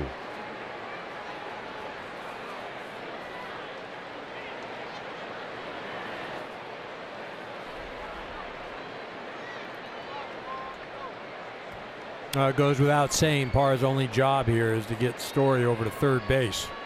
Got a 2-1 ball game, I should say. Huge run out there. And Grandal with a nice block.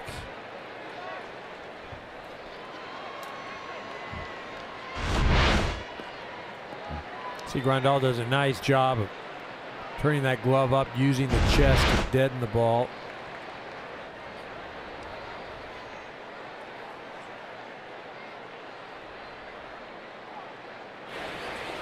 Yeah, finally get a little bit of action in the Rockies pen.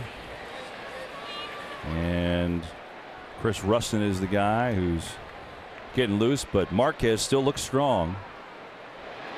Well, it just depends. Bud Black's just protecting himself depending on if he gets a few runners on. Marquez is 2 hitters away from coming to the plate. If Bud Black has an opportunity to open up this game, he definitely will.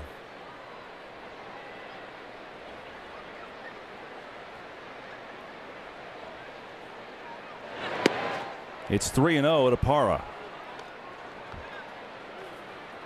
So Maeda, who's only issued 1 walk here today, that's the only walk in the ball game. There's only 1 walk total in the game last night too. So the base runners have been few, but the long ball has played a big part in both these games in this series so far. 3-0 to Parra. 4-pitch walk, and the Rockies with the first 2 on here in the 7th inning. First baseman Ian Desmond. Time to get on the phone for Rick Honeycutt. Tomorrow, the World Cup knockout rounds continue on Fox as Isco and Spain face up with Russia at 9 a.m. Eastern.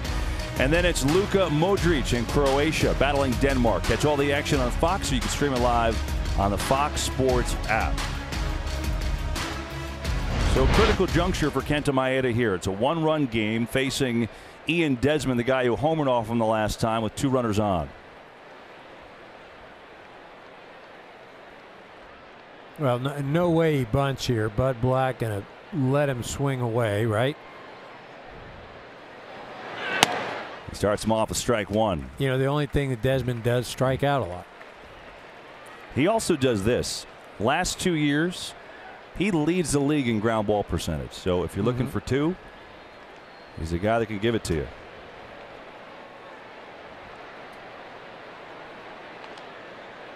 Dodgers have gotten their pen going now with Hudson and Paredes starting to throw. There you go.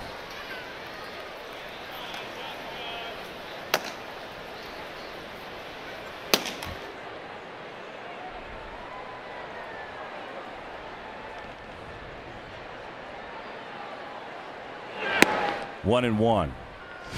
This was Desmond's last at bat.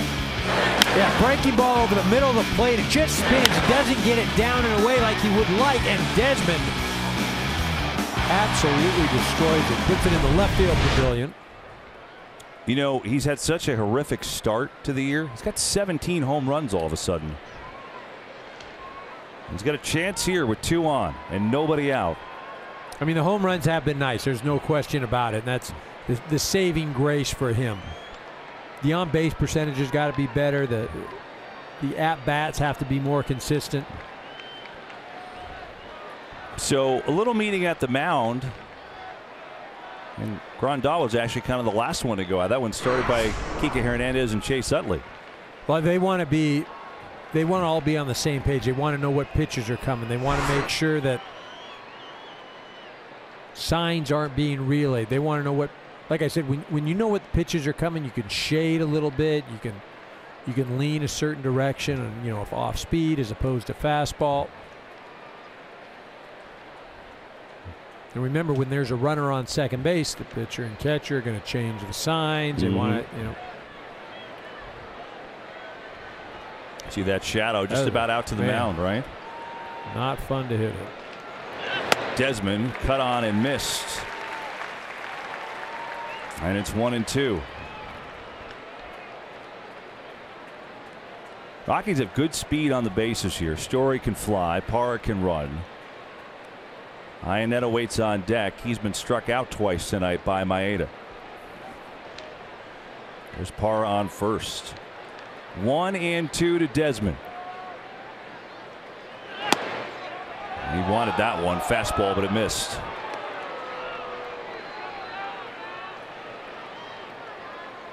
I think you come back with the off speed right now. This pitch trying to put him away with a fastball away. Grandal trying to bring it back over the plate. Just misses. With the shadows, very tough to pick up any kind of spin. That's why something off speed or a breaking ball, I think, is the right pitch here. There it is. You called it. Good call, EK. 9th strikeout of the night for Maeda as Desmond goes down. Oh, he goes with the changeup right there, which usually is for the left-handed hitters, but Maeda goes to it right there. Again, just very tough to pick up anything other than a fastball with the shadows. And, we showed you the action in the Dodgers bullpen, but Iannetta has struck out twice and not looked good against Maeda tonight.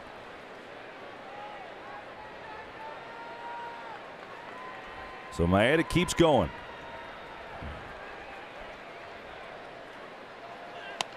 And it's strike one. First pitch strike, so important. Now just opens up your opportunity. We can go with the changeup like you threw Desmond. I'm expecting right here a slider, something breaking ball out on the outer half of the plate.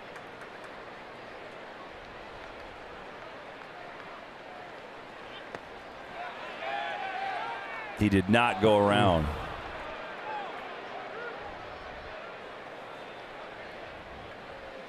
See Iannetta going with the sunglasses right there. Meanwhile, Raimel Tapia has come out on deck. He just was recalled today. He had been with the Rockies before. Actually, a little bit of a surprise move. The Rockies put John Gray down in the minor leagues. He has been struggling, and this is a guy that they were hoping would be their ace this year, and he's going to go to the minors trying to work things out. So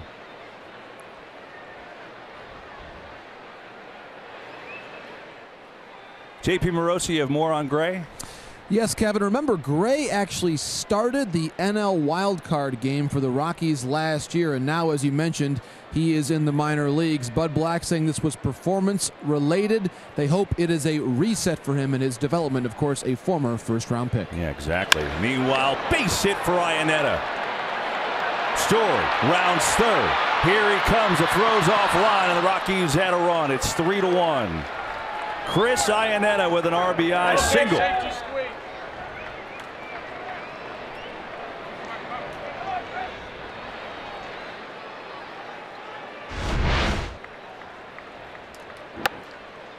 And tried to go with that changeup again, just left it out over the plate. Actually, the fastball right there, it looked like. And now they had Tapia ready to pinch hit as Maeda is bummed. But German Marquez will indeed hit, and so not only will he get a chance to stay in the game, but his average on the year is up to 310, and he's had two of the better at-bats all day. Yeah, this is no gimme at all from Maeda. And as you mentioned, Marquez, that first ball he hit the center field.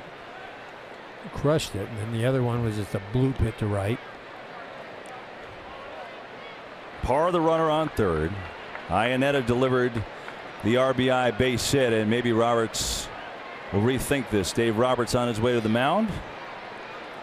But I think he also, you know, besides talking to Maeda, he also wants to make sure that everybody's aware that this could be a bunting situation as well. Just to put runners on second and third. You know, you're still within striking distance. You just don't want this game to be a 5-1 ball game. And you know, tough spot, right? Maeda has given the Dodgers exactly what they need with an exhausted bullpen, with all the injuries they've had, and now it's like he's been so good, but right, but they got to leave him out there, right? I mean, they've got. Well, it was the same. You know, Rich Hill last night threw a great ball game. I mean, one of the best I've seen. His curveball looked great. Here's Rich right there. You know, but just the Dodger offense right now has gone dormant. So now it's Marquez who will stay in to hit and try and help his own cause. Started to show bunt and now backs off.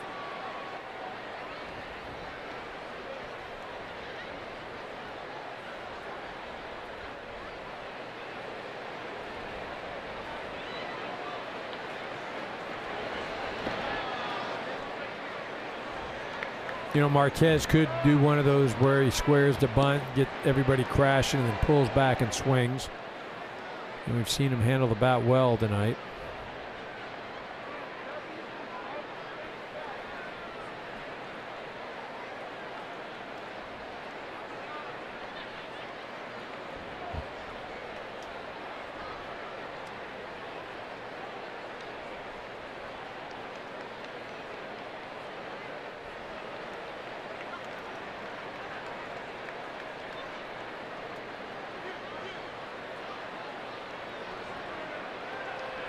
Well, we've gone into the basketball equivalent of the four corners offense. So is that the strategy? Just don't pitch it at all and nothing bad can happen? Marquez squares. And he fouls it off. Just strike one. Rockies have quieted the action in the bullpen. We saw Chris Russin warming a while ago. He sat down. So Marquez, it appears, will at least get a chance to go out and start the home seventh. Right now, though, just concerned with adding to his lead, which is currently 3-1.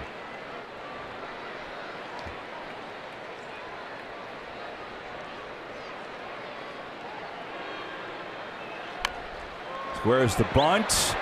Runner coming home. Grandal makes the play, and he's out.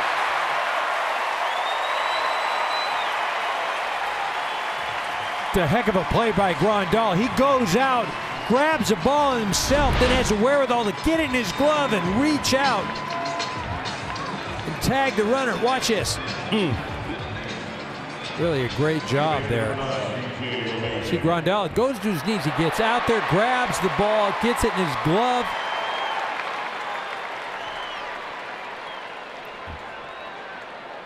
I mean, it's close. He almost gets that left arm in there. Yep, nope, never gets to the plate. Do you think that was actually a safety squeeze? Because it looked like he hesitated for a second.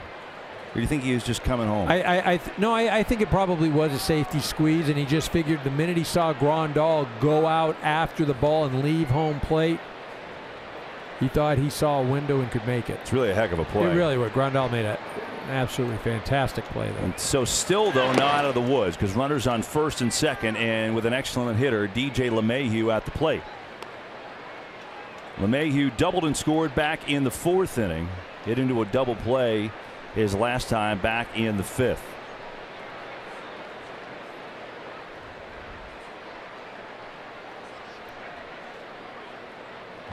As Maeda tries to power through seven. It's exactly what he gave the Dodgers his last time out when he beat the Cubs.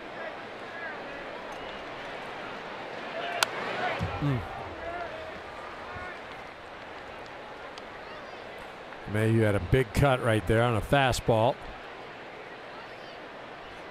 Remember earlier in the game he hit a double, and this is a guy who can drive the ball in the gap.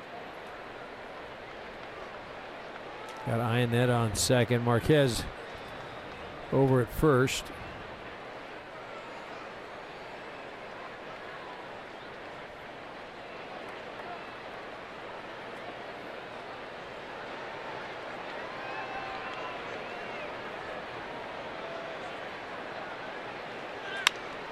Left side, Hernandez ranges over, makes the play, and the inning is over. Unbelievable play by Grandal to keep it where it is. But Rockies add another. It's a 2-run lead. Time to stretch.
Tonight's broadcast brought to you by Geico. 15 minutes could save you 15% or more on car insurance. And by Wells Fargo, established 1852, reestablished 2018.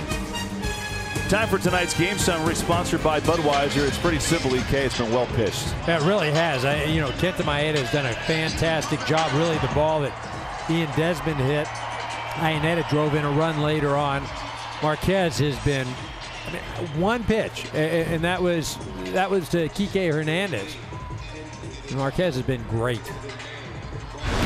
Well, Maeda, great too. He's just on the losing end. But you think about his last start when he went out, was great against Chicago, and today at least as good, maybe even better. Well, it's like we said, both guys have thrown extremely well. A home run he gave up to Desmond. A base hit to Iannetta, but really Maeda has done everything that the Dodgers could have asked. The offense just has not been there, or I shouldn't say the offense hadn't been there. Marquez has been better. Yeah, and you know what, for Maeda, the good news, we've talked about this Dodger pitching staff, which has been so decimated by injury. He was one of the starters on the DL, had a hip thing. Now 4 starts. Today's his 4th start off the disabled list, and he's been really good. Yeah, he has. I mean, like I said, the Dodgers couldn't be more pleased. But this will be interesting. Marquez goes out for the 7th inning. He's going to see Kemp, Bellinger, and Grandal. And this is the heart of the lineup. And Bud Black, he's staying with his starter. As well he should right now. Oh, yeah. He struck out Kemp twice today. And think about this, EK, right? The difference for Bud Black, there he is, the birthday boy today, in managing. His bullpen has been a sore thumb, right? It's been rough. So the difference for him, if he could get Marquez through 7, and then he's got the 2 relievers who he trusts. Well, and again, you look at the pitch count, only 76, and like I said, the previous inning when they were contemplating possibly a pinch hitter, that really would have only been if the Rockies had an opportunity to open the game up with a base hit. But I don't know how you would take Marquez out. 1-2. And Kemp goes down. 99 from Marquez. Wow. I mean, this is 99 up in the zone, away. Marquez, he's only recorded 1 ground ball out this evening. 10 fly ball outs. That's now his 8th strikeout. Yeah, but the difference is if you put this performance at Coors Field, a couple of those fly balls, those are home runs. 100%. He struck out Kemp all 3 times tonight. He's got 8 strikeouts total, and he starts off Bellinger with a strike. By the way, the 8 strikeouts tie a career high for him. 4 times he's done that. Again, this is a 23-year-old kid. This is not someone who's been around for a long time. Bellinger rips one. Blackman played it perfectly. Right to him, and there's 2 away. Yeah, that ball was scorched right there. One of only a few balls hit hard, fair or foul today.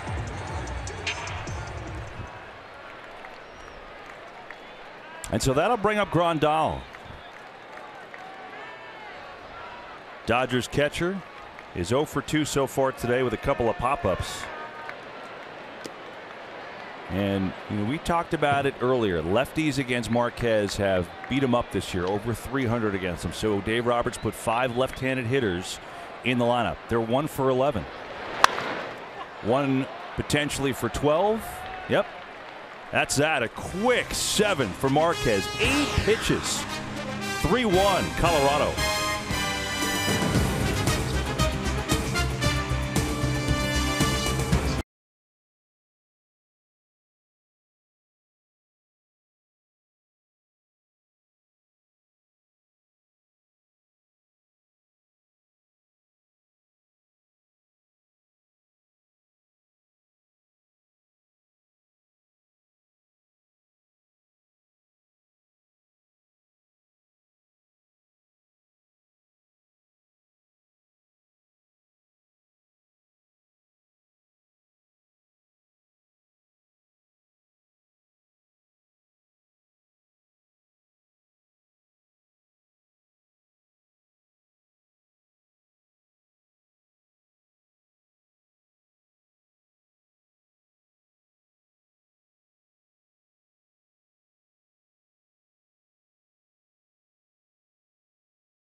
Splendid tonight. A 2-hitter, the home run to Kike Hernandez. He's been a strikeout machine. 8 that ties a career high for him, and that's why the Rockies are leading this game 3-1 here at Dodger Stadium. As a matter of fact, the LG G7 pitcher profile is Mr. Marquez tonight, and rightfully so, who is at age 23 maybe throwing the game of his young career so far. He's been absolutely dominant. 2 ground balls, a bunch of fly ball outs, 8 strikeouts.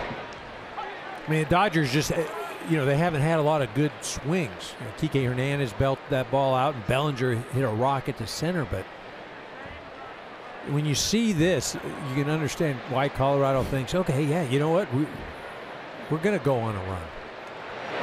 And the starting pitching last night and today for the Rockies been dominant. Sure has. Edward Paredes is the new pitcher. He last pitched on Tuesday against the Cubs. He's a guy that'll throw a lot of sliders 70% of the time. He's got a 1-1 count to Charlie Blackmon here in the 8th.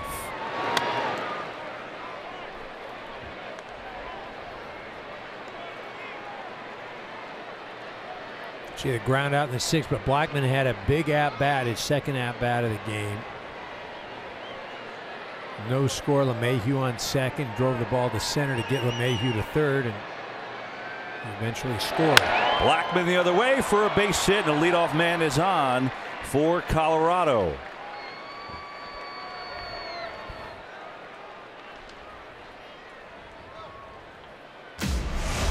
July 8th, it's the Camping World All-Star Selection Show on ESPN. The lineups for both teams will be announced. Then it's the T-Mobile Home Run Derby on the 16th. Leads up to the canvas event of the summer, the MLB All-Star Game, July 17th on Fox.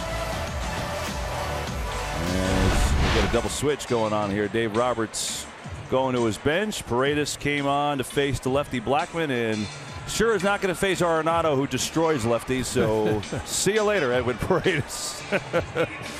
Dave Roberts makes the double switch. With that, we'll take a break for the pitching change here in LA.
Dave Roberts makes a double switch here. So Chris Taylor comes off the bench. He'll play center. Jock Peterson goes to left, replacing Matt Kemp, who hit last inning.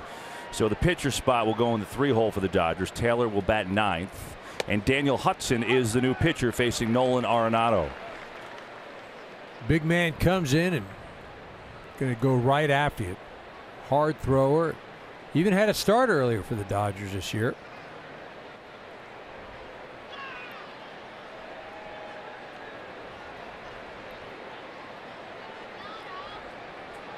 Arenado has struck out 3 times tonight. He takes the fastball high. So you want to know why Edward Paredes didn't stay in to face Nolan Arenado?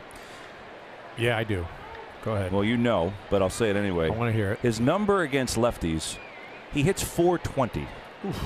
That is far and away the best in Major League Baseball against left-handers. .420. Amazing. So it is the righty. Hudson. Arenado hits this one to left. Peterson goes back. Jock Peterson gets there and makes the play. So Arenado gave it a chance, but it's the first out of the inning instead. Yeah, just missed the barrel right there. Not quite enough to muscle it out. Just off the end of the bat right there.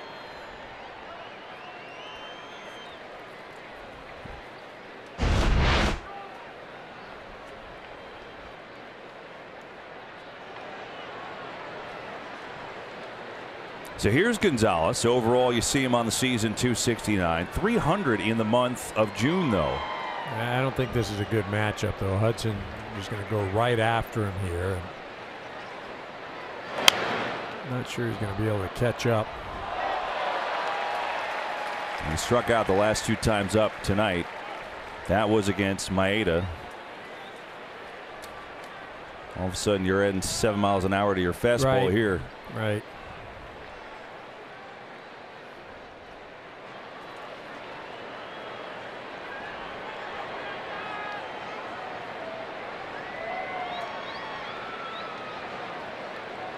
Squares the bunt. Like I said, I just don't feel like Gonzalez matches up well right here. And you're squaring around a bunt, and you have the ability to drive the ball out of the ballpark, or kind of tells you if you're the pitcher out there that this guy doesn't really want to go after me. And another fastball here.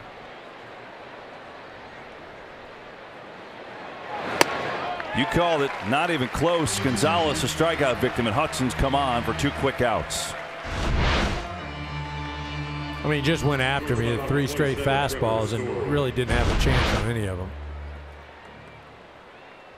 Hudson can get it up there. You know, he used to throw harder. He was, you know, a few years ago, he was 97, 98 miles an hour all the time.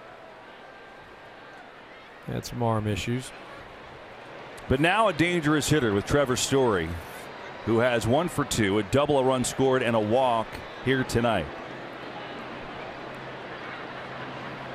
2 down, 3-1 Rockies in the 8th.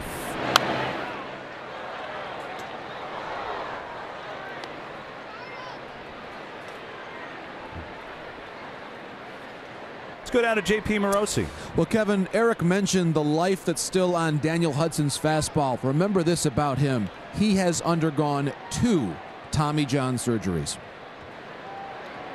Yeah, I just said he had some arm issues. Well, that's JP is thorough.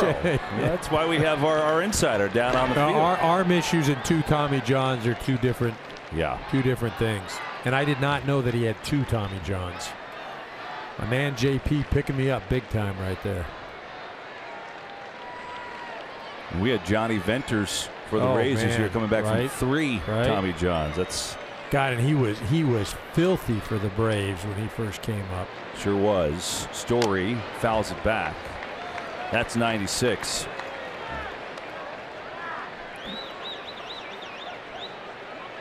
Well, I remember, you know, Hudson spent a lot of time with the Diamondbacks.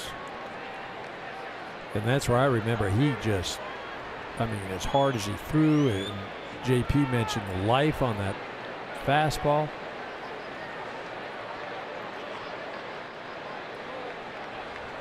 It'll be an 0-2. Short lead for Blackman off first. Wow. 97 painting from Hudson. Impressive coming out of the pen to silence the Rockies. But Colorado in front. We head to the bottom of the 8th.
Tonight's telecast is sponsored by the 2018 Ford F-150. It doesn't just raise the bar, it is the bar. And by AT&T. What a shot. Griffith Observatory. See downtown in the distance. Dodger Stadium somewhere. And we cut it off, but you get the idea. Puig, first pitch swinging here in the home eighth. One pitch and one away as German Marquez has been the story tonight. Well, he really has. You know, we talk about, is he going to get through the first inning? He's given up 20 earned runs in the first inning, the most in Major League Baseball. Cruises through that. Little did we know that he was just going to absolutely dominate up to this point. Only 2 hits allowed, 1 mistake to Kike Hernandez, who got a hold of a fastball. But he has just been commanding tonight. Here is Hernandez. That fastball he got a hold of, and he hit it a mile for his 14th home run of the year. Did you see what that was, though? That we're in the 8th inning, and that was 98 miles an hour. I mean, Marquez is just, you know, pitch efficient. I got excited about the speed, KB. Sorry to interrupt there. It's hard not to when you consider he just looks like a different guy. I watched his last start, and you know, the curveball is a different animal. He just looks great. Like you said, 23 years old. Sometimes you want these guys to be like an automatic ace right away. Yep. Well, he's showing you he's got the tools, so patience by the Rockies, but this has been some performance. I'm telling you, too, though, just as a hitter, you're like, wow, we're going to Coors. We're going to get right. As a pitcher for the Rockies, well, we're going on the road. I'm going to go get right.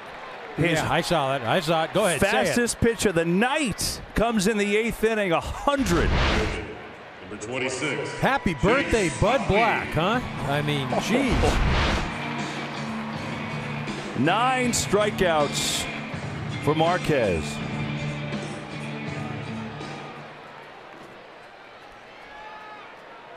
I mean, I don't know. You know, he's at 88 pitches right now. If he's able to retire Utley and still be at 93, 94, I mean, I've got to run him out there for the 9th. How do you not? Chase Utley is the hitter. This is the first time he's gotten any outs in the 8th inning this year. The longest he's ever gone in his short career was 8. He is throwing a 2-hitter here at Dodger Stadium tonight. He had a perfect game through 5. Hernandez broke that up with the home run, and then Utley got the other hit right after him. That has been it. Well, the thing is, too, you know, you mentioned a 100-mile-an-hour pitch a couple pitches ago. Then he's dropping a change at 87.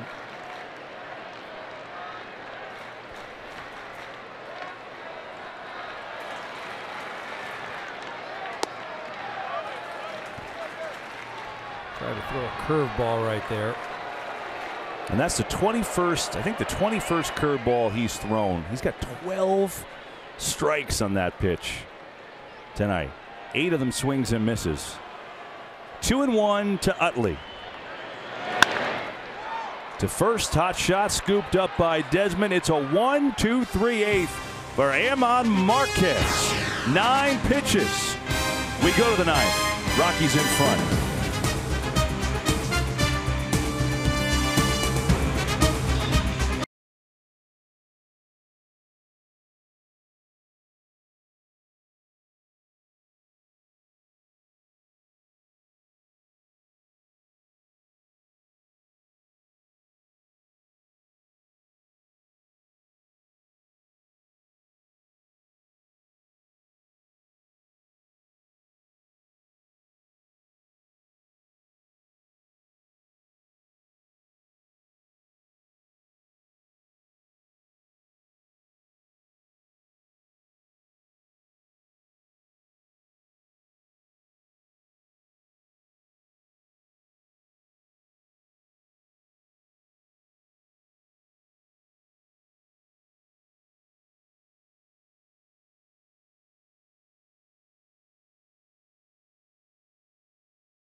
Baseball's two biggest events of the summer back-to-back. T-Mobile Home Run Derby, July 16th on ESPN. And biggest stars of baseball, 89th MLB All-Star Game presented by MasterCard, July 17th on Fox. We head to the 9th at Dodger Stadium.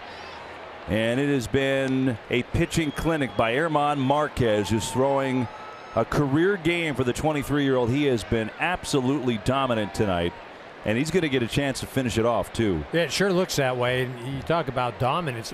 He hit 100 miles an hour in the 8th inning. Been throwing a great changeup, the curveball. I mean, everything has worked for him tonight. Well, Daniel Hudson begins his second inning of relief. Came on with nobody out in the 8th and was impressive. 2 strikeouts to get 3 outs in that 8th. So here his second inning of work with Parra, Desmond, and Iannetta due up. 6, 7, and 8 in the order. Well, and Kenta Maeda threw well on the Dodgers end.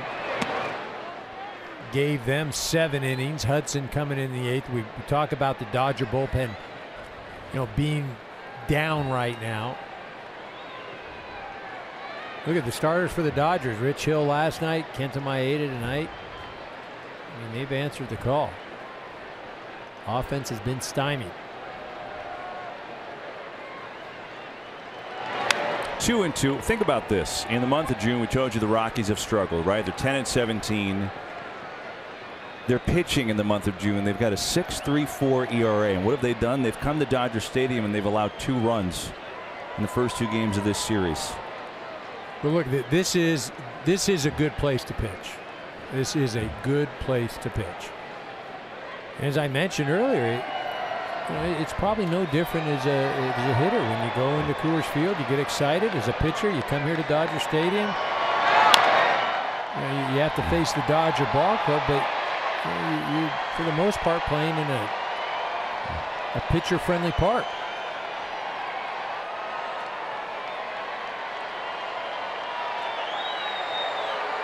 Meanwhile, Marquez, who will come out for the 9th, has a chance to do something that no Rocky has done this year. That's throw a complete game. They don't have one.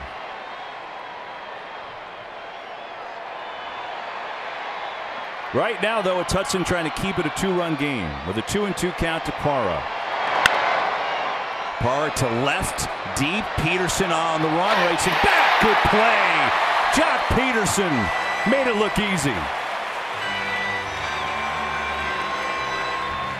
I mean, Jock did a great job. It almost looks like he just ran that ball down.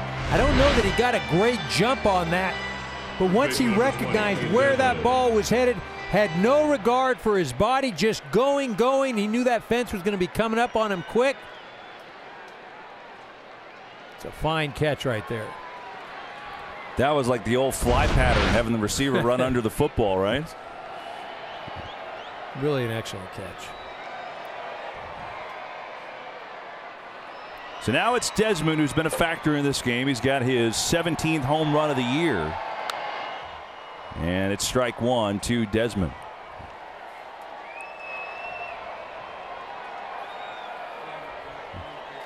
Desmond hit that breaking ball out against Kenta Maeda. Kenta didn't get any sharp break on it, just kind of spun over the middle of the plate. And, Desmond, that's what he's been doing this year. Been hitting the home runs. Tough start at the beginning of the year, but has really come on. When you see the Rockies pitch like they have, these first 2 ball games, they're swinging the bats, they're doing, and they've run in against good pitching in Rich Hill and Kenta Maeda. That you start to believe, hey, yeah, we got a shot.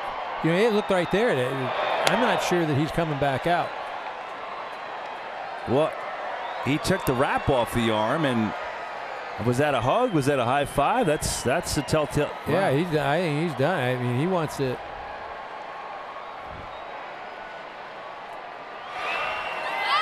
Got to say, I'm a little surprised. Adam Ottavino is warming in the pen, not Wade Davis, the closer. And Ottavino's kind of quieted now. He's just kind of standing around.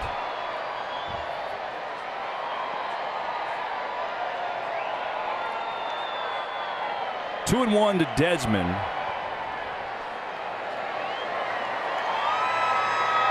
Now, I'll say this. I understand from an aspect of the guy had a 9 ERA this month that you come feel good about it, but I haven't seen an inkling of a decent at-bat against him since Kike Hernandez. Right, and you talk about where you are in the lineup. Now, granted, you're going to turn it over. You're going against Peterson and Muncy next inning.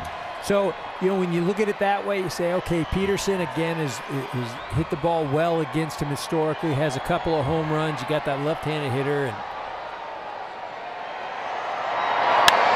Desmond to right, and Puig's got a beat on it. 2 down.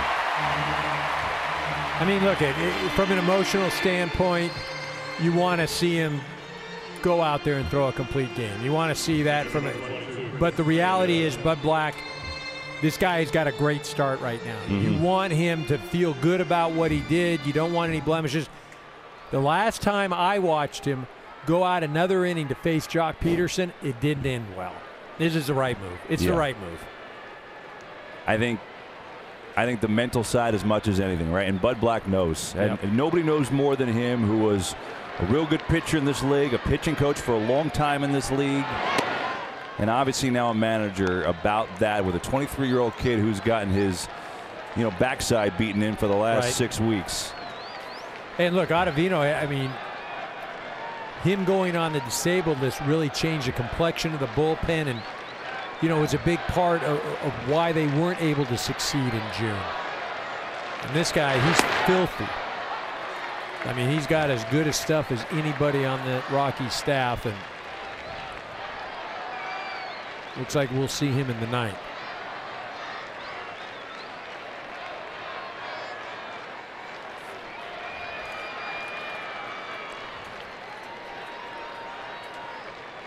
One and one to Iannetta. And it's 1-2.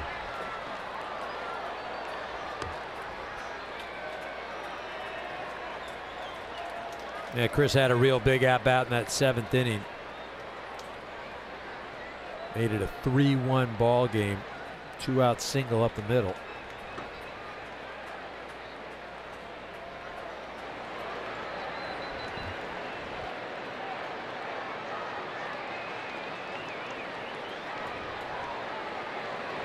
Got him. Hudson impressive in his 2 innings of work. Keeps it a 2-run game. Last chance for the Dodgers with Taylor, Peterson, and Muncy coming up.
Tonight's proven performance sponsored by Gatorade.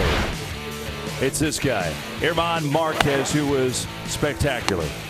And he did it with everything. He did off-speed, fastballs, throwing 100 miles an hour in the 8th inning. And he was absolutely dominant tonight.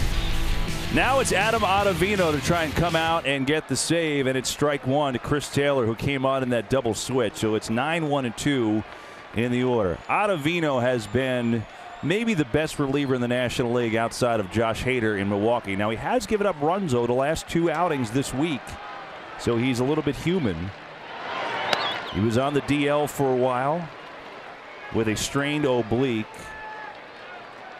but pound for pound, he's been, you know, top 5 relievers in the game maybe this year. Well, and it's not any coincidence that when he went on the disabled list, that's when the spiral really started in this Colorado Rockies bullpen.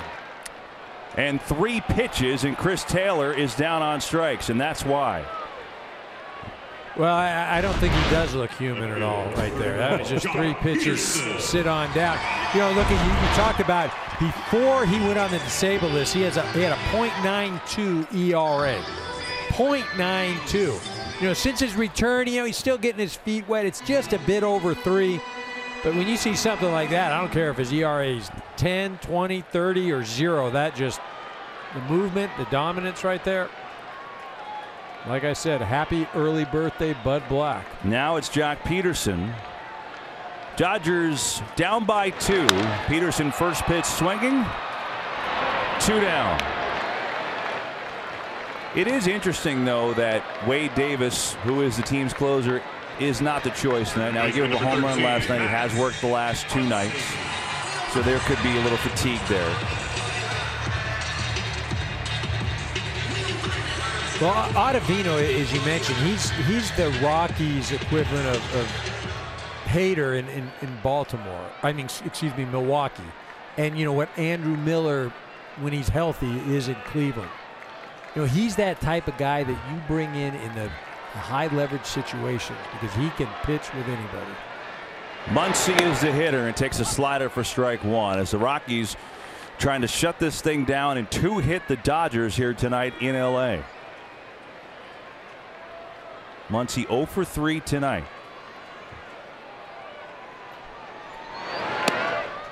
One and one.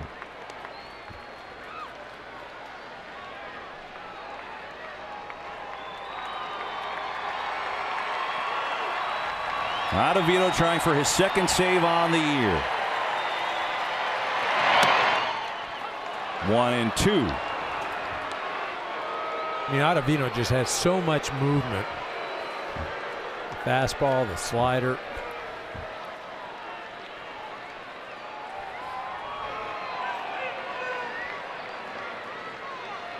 One-two coming. Just missed. That's a great pitch.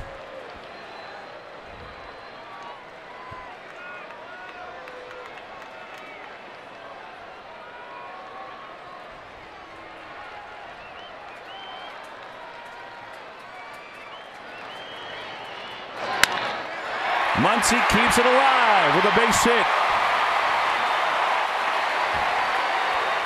That is only the 5th hit against 88 at-bats with 2 strikes against Ottavino this year. That's how electric he's been. But what it does is it brings the tying run to the plate.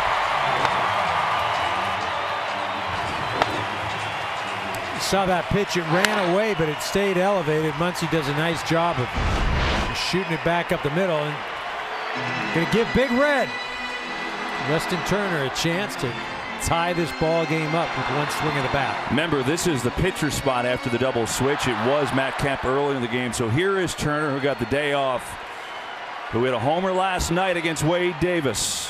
A tying run at the plate, and he takes outside ball 1. This was last night. He's still looking to get going since his return from the wrist injury. His presence, no question, it's had an impact. But he'll tell you, he's still feeling his way through things.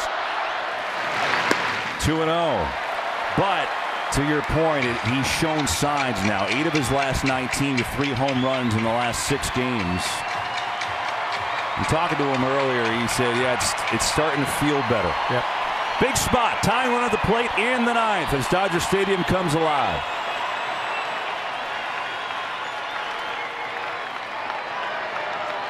There goes the runner, 2-0, slider strike. Of course, uncontested for Muncie because he doesn't mean a thing. It's a 2-run game.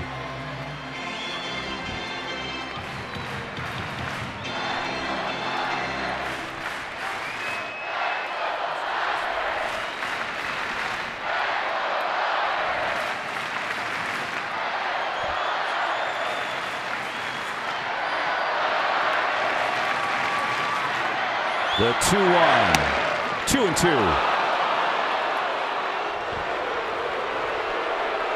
Not sure that pitch got a strike zone.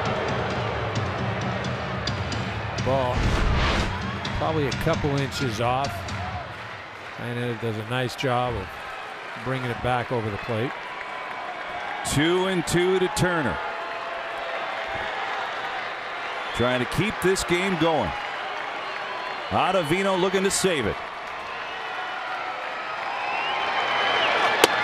3-2.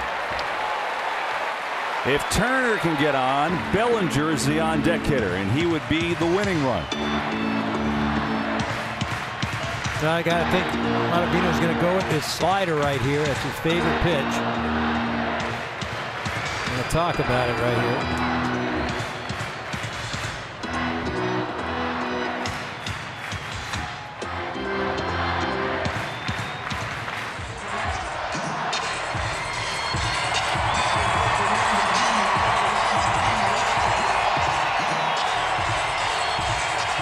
German Marquez answered, hoping Ottavino could get him a W. 3-2 to Justin Turner. Turner gets in one high in the air, but playable and left. And the ball game is over.